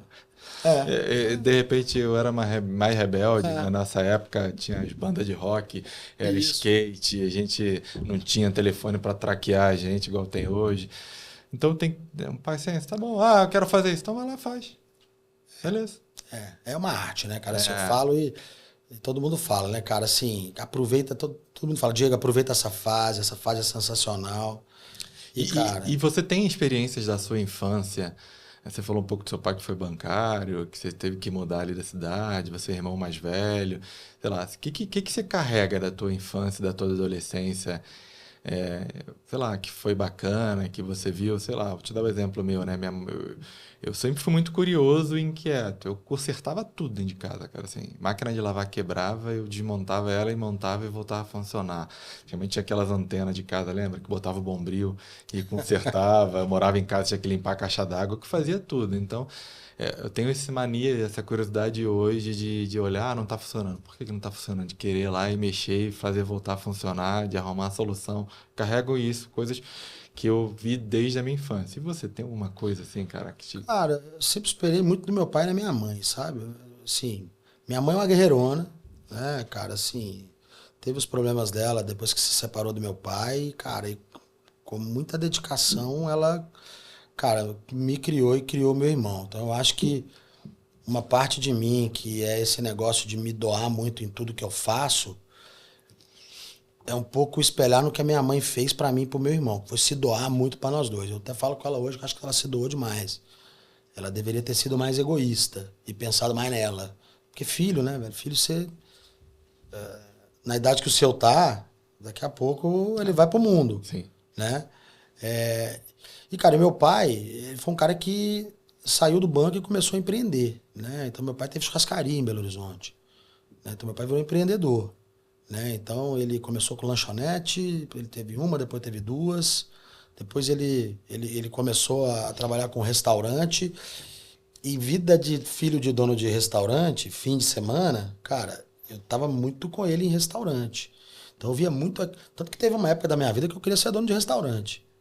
Cara, vou ser dono de restaurante. Isso aqui, cara, margem alta, mas, cara, é alta dedicação, né? Assim, é alta dedicação. Então, Problemas que você nem imagina, né? Que putz, cara, acontecem uma aí por operação trás. de restaurante, cara, não é um negócio trivial assim. Você torna ela, né, mais simples. Então, meu pai chegou a ter 4 churrascarias lá em Belo Horizonte. Cara, e eu vivi muito de perto isso na minha infância e adolescência, né? Porque, ora era com minha mãe, vendo ela matar um leão por dia em casa, né? Ora com meu pai. E assim, cara, graças a Deus eu tive uma infância e juventude muito livre, né? De jogar bola.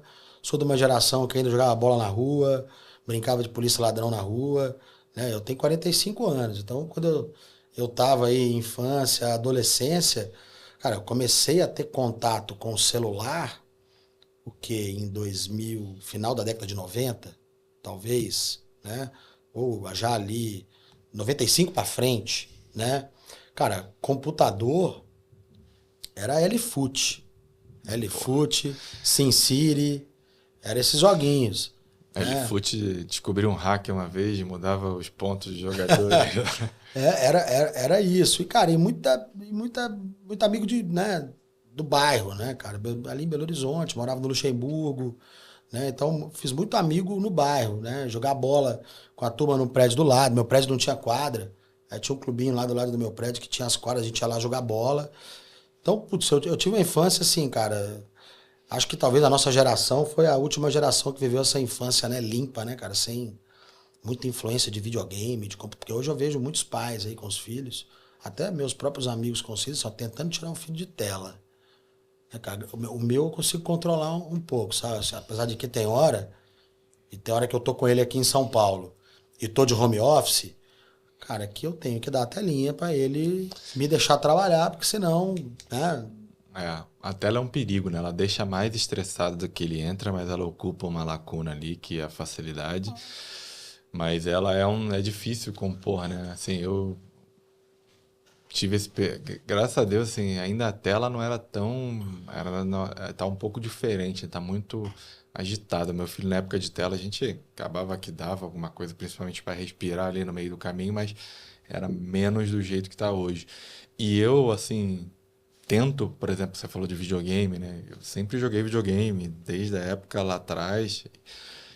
E eu tento usar o meu filho, a gente usar o videogame como um advento de conexão.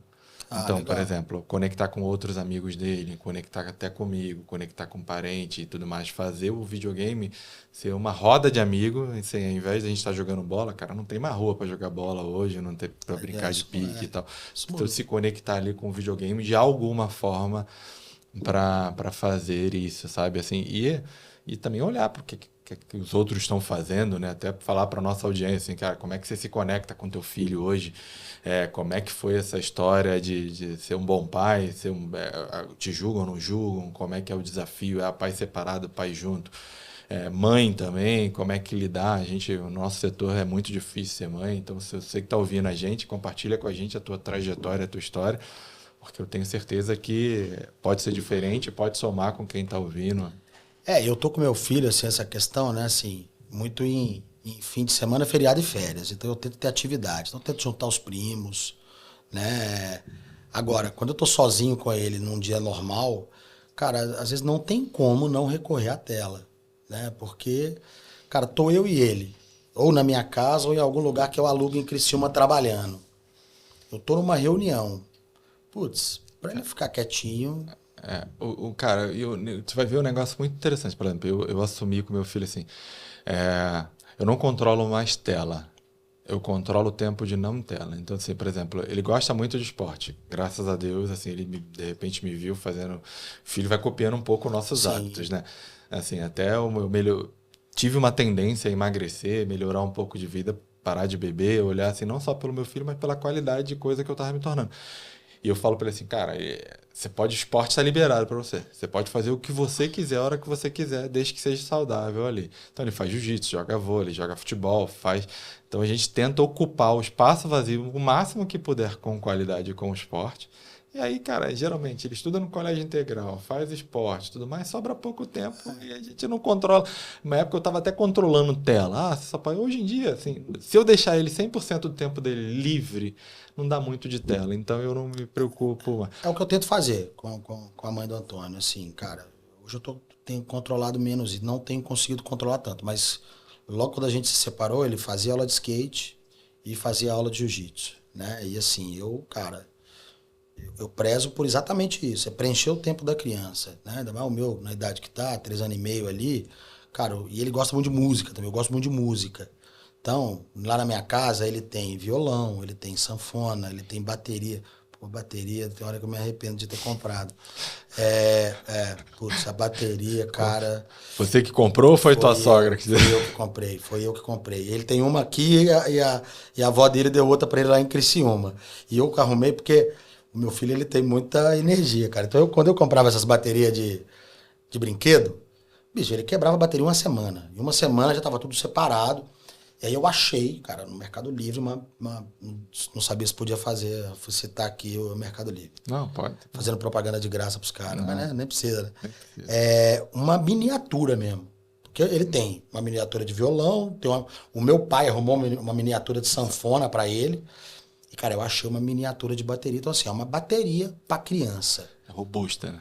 Robusta. E, bicho, ele faz um barulho naquele negócio que você não imagina. Então, assim, cara, botar numa aula de música. Isso, eu sinto, você falou de infância, né? Assim, e não por culpa dos meus pais, né? Eu tento fazer com que meu filho tenha uma oportunidade que eu não tive. De quê? Cara, vai fazer o que você gosta. Porque às vezes você descobre, cara, que ao invés de trabalhar no mercado financeiro igual eu, você vai ganhar dinheiro lutando jiu-jitsu, você vai ganhar dinheiro andando de skate, você vai ganhar dinheiro pegando onda, você vai ganhar dinheiro fazendo música. O que eu tento hoje, né, é explorar o máximo possível essas qualidades inaptas que todos nós temos, porque, cara, vai que eu descubro, cara, que esse moleque vai virar um gênio da música. E eu falo até pro meu filho sobre isso, assim, eu falo, filho, não é que você gosta de UFC, que você tem que virar lutador de UFC. Você pode virar um produtor de eventos, você pode virar empresário de atleta, você pode, cara, designer de game, você pode fazer coisas que o ecossistema de arte marcial te promove e te propõe, entendeu? Exato. Não é necessariamente estar lá apanhando. Cara, tem a luva que é feita, que tem a fábrica da luva, tem um suplemento do atleta, tem o treinador, tem o profissional de recuperação, o médico que dá o ponto ali, tem o juiz do árbitro, tem o cara da propaganda, tem todo um ecossistema em volta de um evento de arte marcial, que você está falando que você gosta, que você pode se dedicar. Pode continuar como um atleta amador, mas você pode ser médico de atleta. Você pode continuar como um atleta amador e você pode ser empresário. Então, estuda o que você gosta, porque às vezes a paixão não está ali no negócio, sabe? Assim, Não, assim... não é porque eu gosto de peixe que eu vou virar um peixe. Exato. Não, você falou assim, um ponto de ligar a infância com a vida profissional, né, cara? Eu caio de paraquedas no que eu faço, né? Então, e, cara, eu tive que começar a trabalhar cedo, porque apesar de ter sido criado na Zona Sul e tudo mais, cara, meu primeiro carro eu comprei com meu dinheiro, minha faculdade eu paguei com meu dinheiro, eu paguei minhas coisas com meu dinheiro, meu apartamento eu comprei com meu dinheiro, né? Graças a Deus meus pais me deram tudo que eu precisava, mas assim, pô, isso é bom. Pô, se eu puder dar um carro pro meu filho, eu quero dar um carro para ele, vender caro para ele, mas eu quero dar o carro para ele. Então, quando criança, adolescente, eu não pude, assim, minha mãe tentou. Eu achava que eu era bom de bola, né? Achava. Era ruim pra cacete. Era ruim pra cacete. Isso aí minha mãe tentou explorar, né? Mas era ruim de bola. A bola não ia me dar nada, né? Então, assim, cara, eu comecei a trabalhar ali pra ter a minha graninha e fui, né? Agora, o meu filho não, cara, assim, eu não quero impor que ele faça uma faculdade de economia. Cara, é óbvio que eu tenho as minhas preferências. Mas eu, enquanto pai, eu quero explorar o máximo possível ele e as coisas que ele gosta para que ele consiga Se motivar ali a fazer, Exato. ter uma vida melhor. Aí vem outra coisa que eu acho absurda, né, cara? O nosso método de ensino hoje, você querer que uma pessoa de 18 anos determine com aquela idade o que ela quer fazer para a vida inteira. Talvez com meu filho até, cara, assim, Sabe o que eu acho importante ali, assim? Eu acho que determinar e traçar o início de uma carreira, eu acho ruim. Mas eu acho importante, assim, a experiência que uma universidade dá, a experiência que eu te digo de você ter compromisso, ter que fazer avaliação, ter que fazer isso. Acho que o conhecimento adquirido ali, ele é muito mais um conhecimento do ambiente e do esforço que você tem que fazer, e do comprometimento e da dedicação, do que, de repente, da fórmula de Bhaskara, do cálculo 1, 2 e 3. porque a gente vê muita gente com formações, sei lá, engenheiro no mercado financeiro, Cara, gente que fez uma coisa, mas faz outra completamente a diferente. gente tem no nosso setor dentista que montou empresa de pagamento, um monte de coisa que não tem a ver conectada ali. Eu falo pro meu filho isso, eu falo assim, cara, ele questiona muito, falou, pô, rapaz, você acha que a educação que eu tenho hoje na escola vai ser um negócio que eu vou usar? Eu falo, cara, de repente você vai usar pouco, mas o comportamental de você ter que acordar todo dia, de você ter que seguir uma rotina, se relacionar com outros alunos, ter o compromisso de assumir uma lição de casa, Questão da de fazer, independência, né? tirar uma nota boa, saber ir disso ou não, isso com certeza vai somar na tua vida, né? Lá na frente. Não sem dúvida. Mas eu hoje penso em, sei lá, antes de botar meu filho na faculdade, mandar ele pra fora. Pra fazer alguma coisa fora. Não sei, aqui, cara, tô falando hoje, meu moleque tem 3 anos e meio, né? Sim. Quando ele tiver essa idade aí, eu já A vou única estar... coisa que eu obriguei, né? Assim, a gente decidiu junto e foi um negócio pesado. A gente colocou ele cedo numa escola bilíngue para que ele tenha fala, né? Porque para mim foi um sofrimento muito grande. Eu sofro com isso até inglês. hoje. Eu sofro Então com isso para ele hoje meu filho já fala de uma forma que ele, isso não é um problema, que ele queria sair para ir para uma outra escola que não é. Isso não é um problema. Eu falei, não é um problema porque você já conquistou esse. Você já tem, né? Você já tem, Você mas já se tá você aqui. não tivesse, para você seria um problema.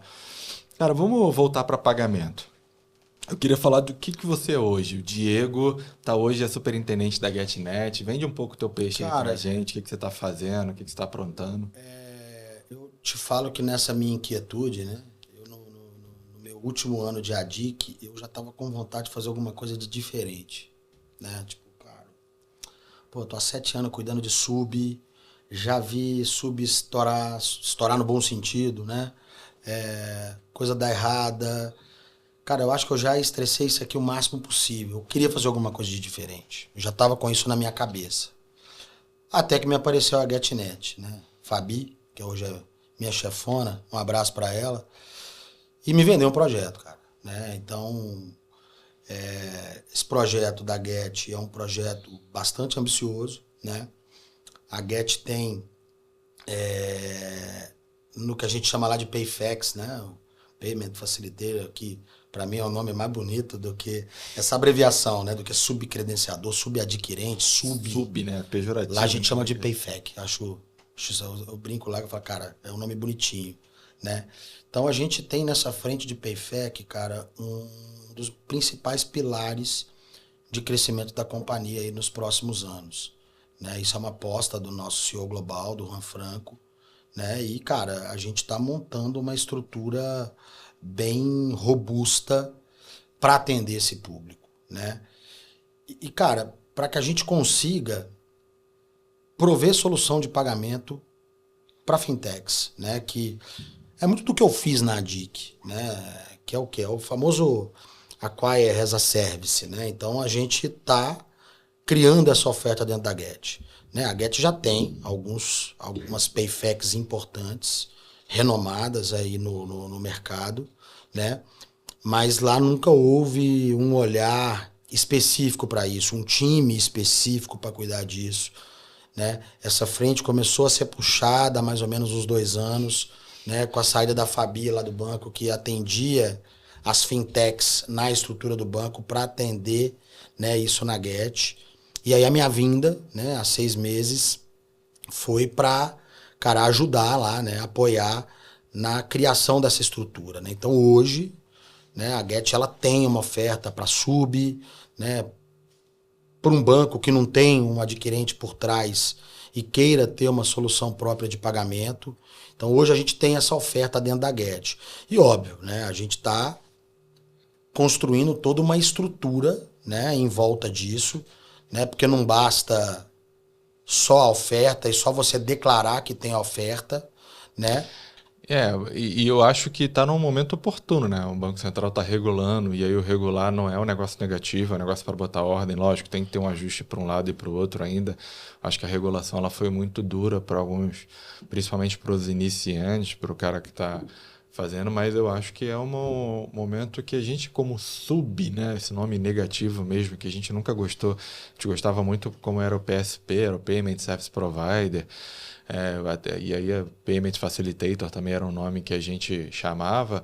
Eu acho que quanto mais organizada for a nossa vida, né, assim, a vida do empreendedor e do time, ali, quanto mais regra e quanto mais empresas sérias estiverem ali, melhor. Eu acho que essa jornada vai ser boa.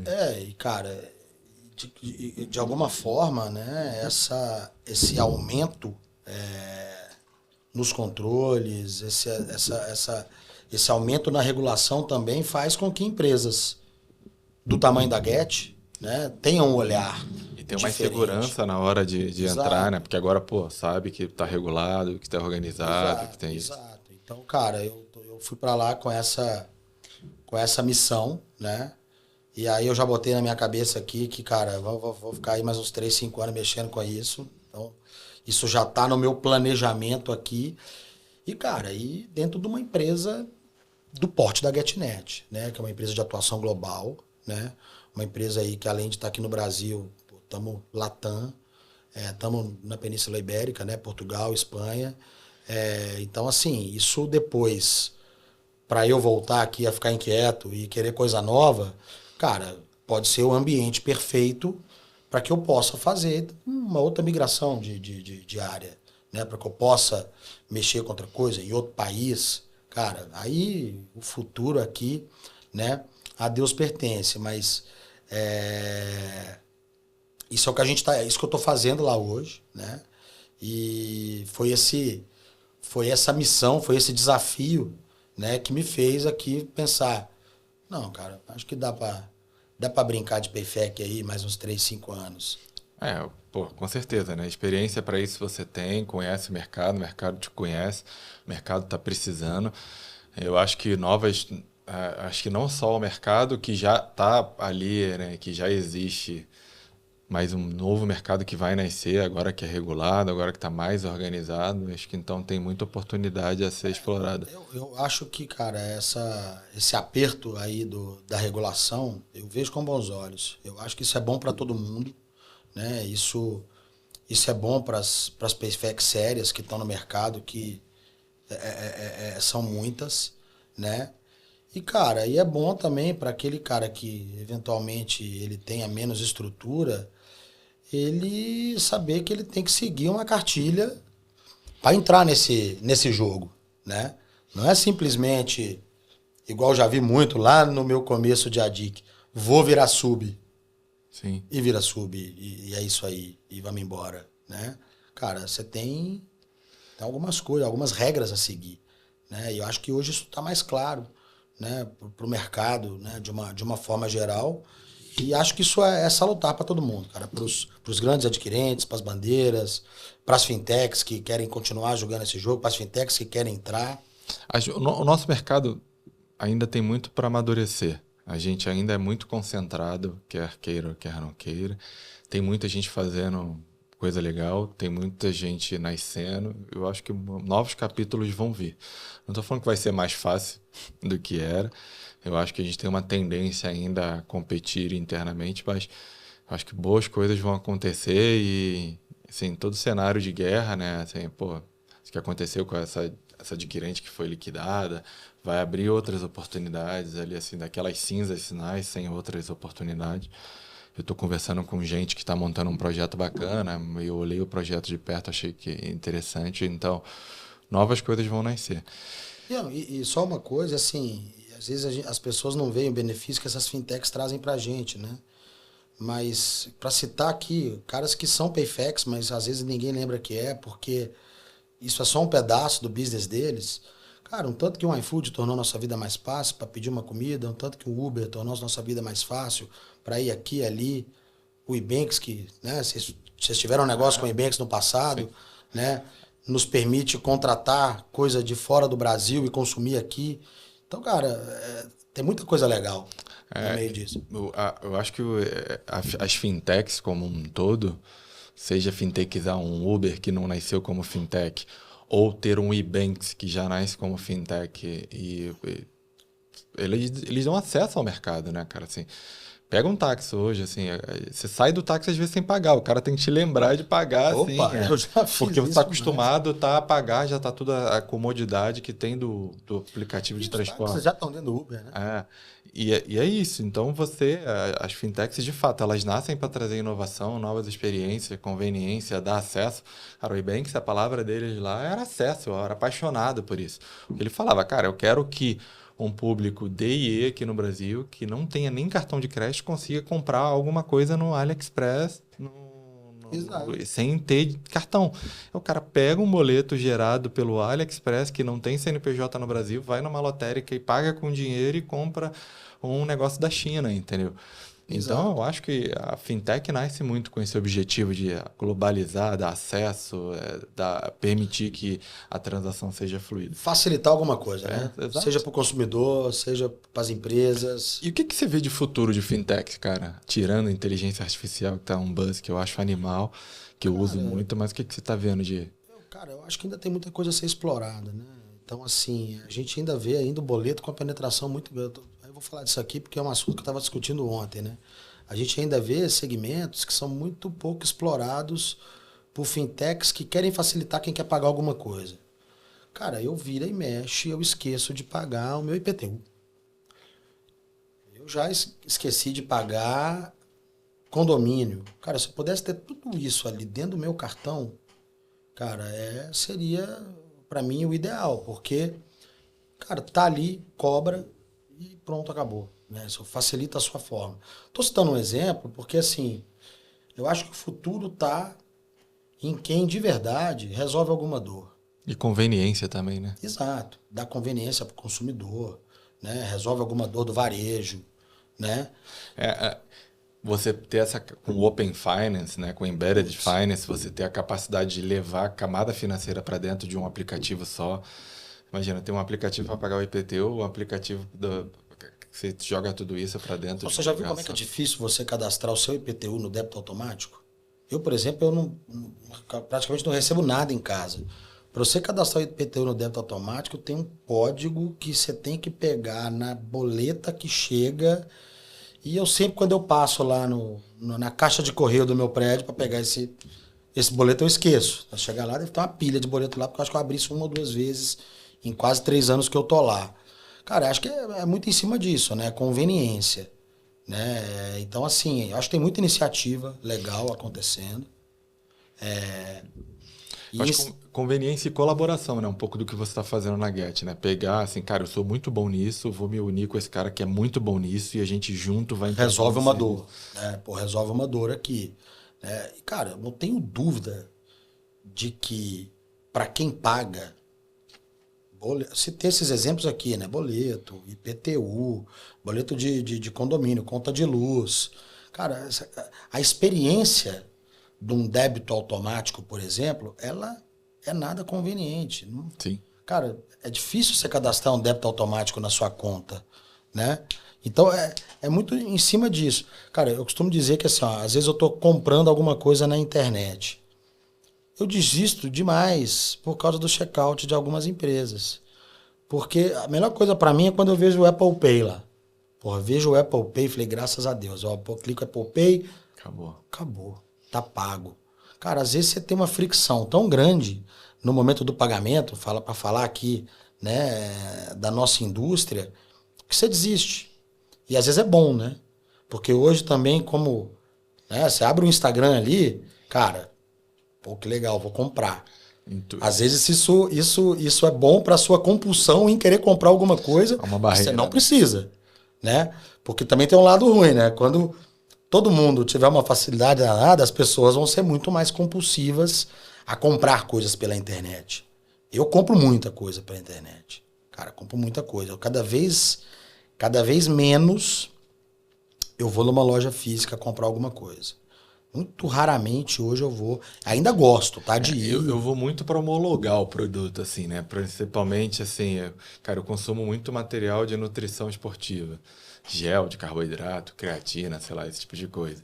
Então, assim, depois que eu gosto de ir em lojas e tal, mas, assim, é difícil comparar com o preço do E marketplace, o que você o preço do falou, a online, né? conveniência, né, Fernando?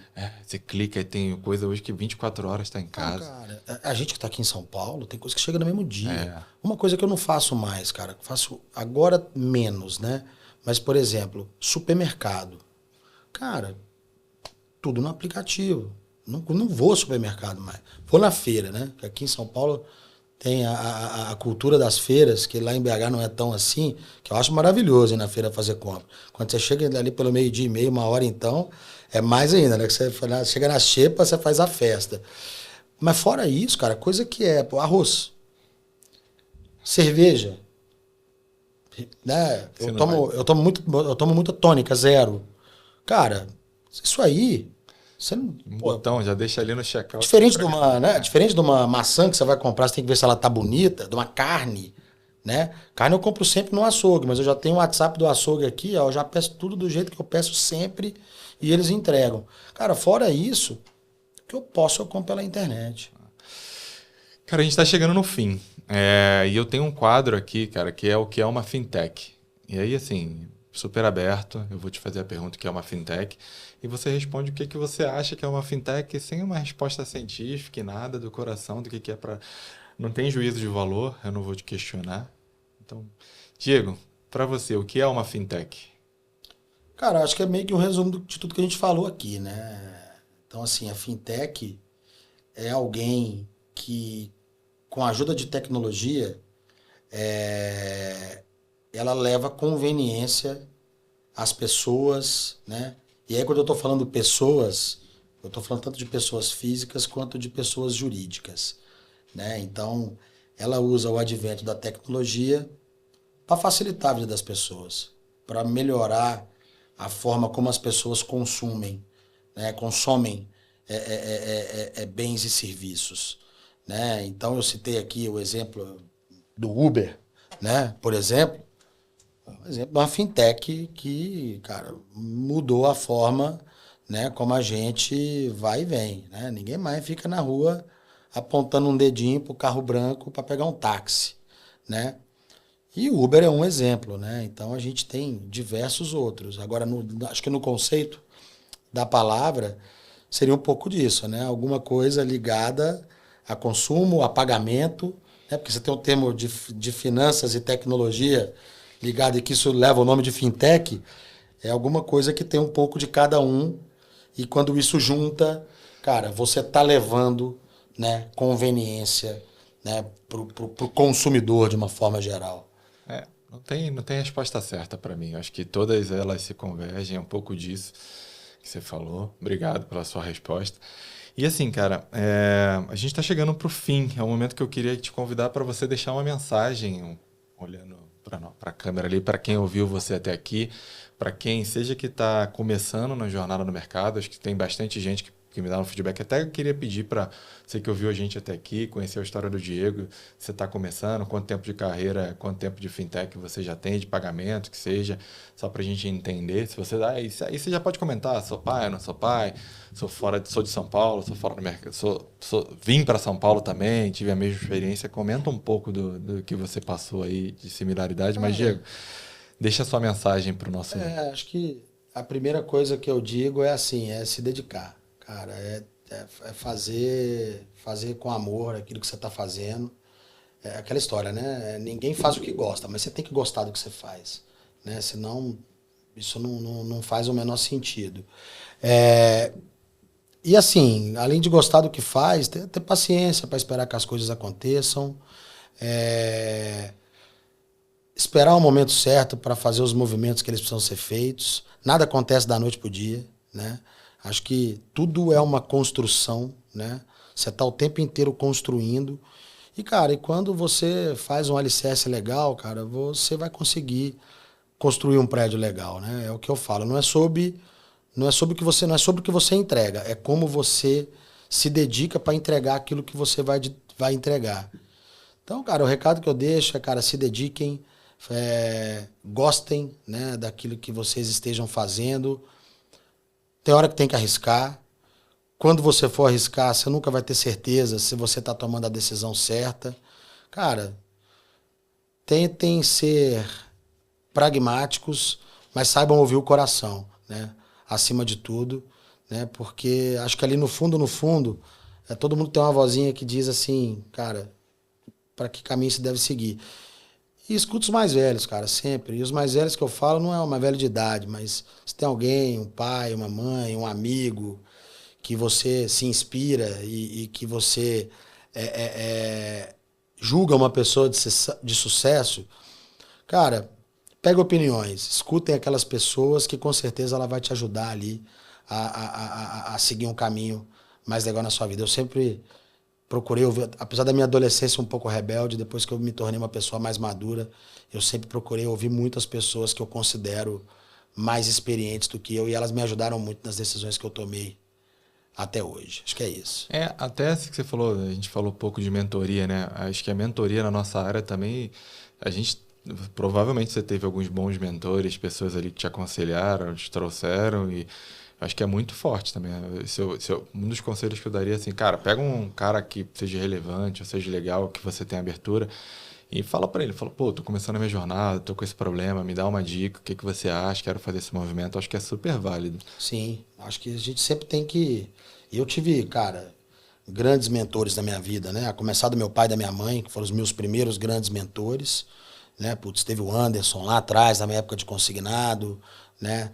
Depois o Bruno aqui, que é um cara que virou meu amigo. Então, assim, e outras pessoas, não vou ficar citando o nome aqui, porque eu vou ser injusto com muita gente, porque eu sempre escutei muita gente. Então, eu acho, cara, muito importante. Pessoas que você confia, que você admira, cara, tá com dúvida ali de que decisão tomar, cara, senta e conversa. Acho que naquele papo ali, né, isso pode te abrir e te trazer alguma coisa que você não está avaliando que pode ser preponderante para sua decisão. Diegão, puta, muito obrigado pelo café. Eu acho que a gente conseguiu aqui nessa conversa, nesse papo, falar sobre formação, a gente falou sobre trajetória profissional, a gente falou sobre esporte, falou sobre paternidade, falou sobre desafios. E eu acho que, assim, você falou muito bem, né, cara? Consolidação e perseverança ali, né? Construir, né? Fazer uma base forte. Acho que foi isso que acabou te trazendo até como marca, né? Assim, você não é um cara muito... Você fala que é inquieto, eu acho até que é, mas você é muito de construir, né? Tuas relações ali, você vai, pelo que você falou, eu acho que é isso que a gente precisa, assim. Porque a construção, às vezes, pode parecer um negócio, pô, tô enraizando. Não, cara, estou me preparando para que algo maior nasça e venha. E deixa eu deixar uma coisa bem clara, eu estou construindo. Exato, Eu acho que, putz, tenho só 45 anos, tenho um filho aí para criar, tenho muita coisa profissional ainda que eu almejo. E uma coisa importante que eu não falei, né? Ambição, né, cara? A gente tem que ter ambição. A gente tem que olhar para um ponto e falar, eu quero chegar lá, né? E eu estou atrás disso, né? Então, assim, eu ainda estou construindo. Acho que já construí alguma coisa, né? Até aqui. E obrigado por poder vir aqui falar um pouco cara, disso. Para mim, cara, Prazerão tá aqui. Eu vou te jogar bem a real, assim, esse podcast, né, o Fintech Makers, ele nasceu com esse objetivo. Eu acho que todo mundo te conheceu da jornada profissional que você fez e de empresas que você falou da Plano B, que virou Claudioc, que agora é Infinity Pay, que de alguma forma você estava envolvido ali direto ou indiretamente e outras jornadas que você fez. Mas, cara, todo mundo acha que é simples ser isso. Não, esse cara teve a formação, teve os desafios de mudar de cidade, teve o desafio da paternidade, aí teve a fortaleza do jiu-jitsu, teve outras coisas que você fez que isso te trouxe até aqui. Então, assim, o podcast nasce com esse propósito. É legal saber que o Diego é eficiente, agora superintendente, está ganhando bônus, está ganhando tudo isso, bateu meta, vai criar um payfac, um nome novo, legal, mas e o que ele fez para chegar até aqui? Então, cara, 45 anos, porra, começou há 5 anos, não Exato. começou há 10 anos. Ele começou muito lá atrás. É um pouquinho de cada coisa. E vem carregando isso, vem incrementando. Teve que destruir, a gente fala de construção, mas teve um determinado momento, teve que quebrar pedra também para botar uma pedra nova no lugar. Então, acho que dá voz para você, para conhecerem realmente quem que você é, o que você fez e da forma. E é legal, porque assim, você é um cara muito bem quisto no mercado, todo mundo te conhece, mas de repente ninguém sabe o que está debaixo da água ali, o que você teve que fazer, o que teve que formar. Então, muito desse podcast, a gente já contou 19 histórias aqui, e a tua vai ser a 20ª, então tem mais de 2.000 pessoas que são do nosso setor, assim, que eu quero contar a história, quero compartilhar. Então, você que está ouvindo a gente, tenho certeza que você vai aprender e vai se motivar com a história do Diego e das outras pessoas, mas também que, de repente, você acha que a tua história tem que ser contada aqui, entre em contato com a gente. Se tem alguém que você queira contar aqui, igual o Diego falou de algumas pessoas que seria legal falar aqui, a gente vai contar a história dessas pessoas. A gente é um projeto 100% autofinanciado, a gente tem a Outlive que patrocina. Obrigado, Outlive, mais uma vez ali ajudando a gente. A gente está buscando sempre parceiro para apoiar, para fazer coisas. A gente quer bater um papo sobre casais dentro do setor, a gente quer bater um papo sobre fraude, enfim, temático, mas a ideia essencial aqui é contar, cara, quem é o Diego que a gente não vê, sabe? Quem é o Diego que está fazendo, e eu acho que a gente conseguiu contar bastante isso aqui. Você abriu o coração, na hora que você falou do seu filho, seus olhos brilharam aqui, sabe? Na hora que você falou do jiu-jitsu, você ficou forte e você mostrou fragilidade ali, numa fragilidade positiva, então é bem bacana, é isso que a gente quer fazer aqui. Que bom, que bom. Mais uma vez aí, obrigado, prazerão poder fazer parte disso aqui e estamos sempre à disposição. Obrigado a você que ouviu a gente até agora. Mais uma vez, tem mais 19 histórias contadas aqui. Se você não ouviu, se você quiser, compartilha, comenta o que você achou legal, o que pode melhorar. Obrigado ao Outlive por estar apoiando a gente. E até o próximo episódio. Valeu, pessoal. Sou o Fernando Castro, apresentador. Te vejo na próxima.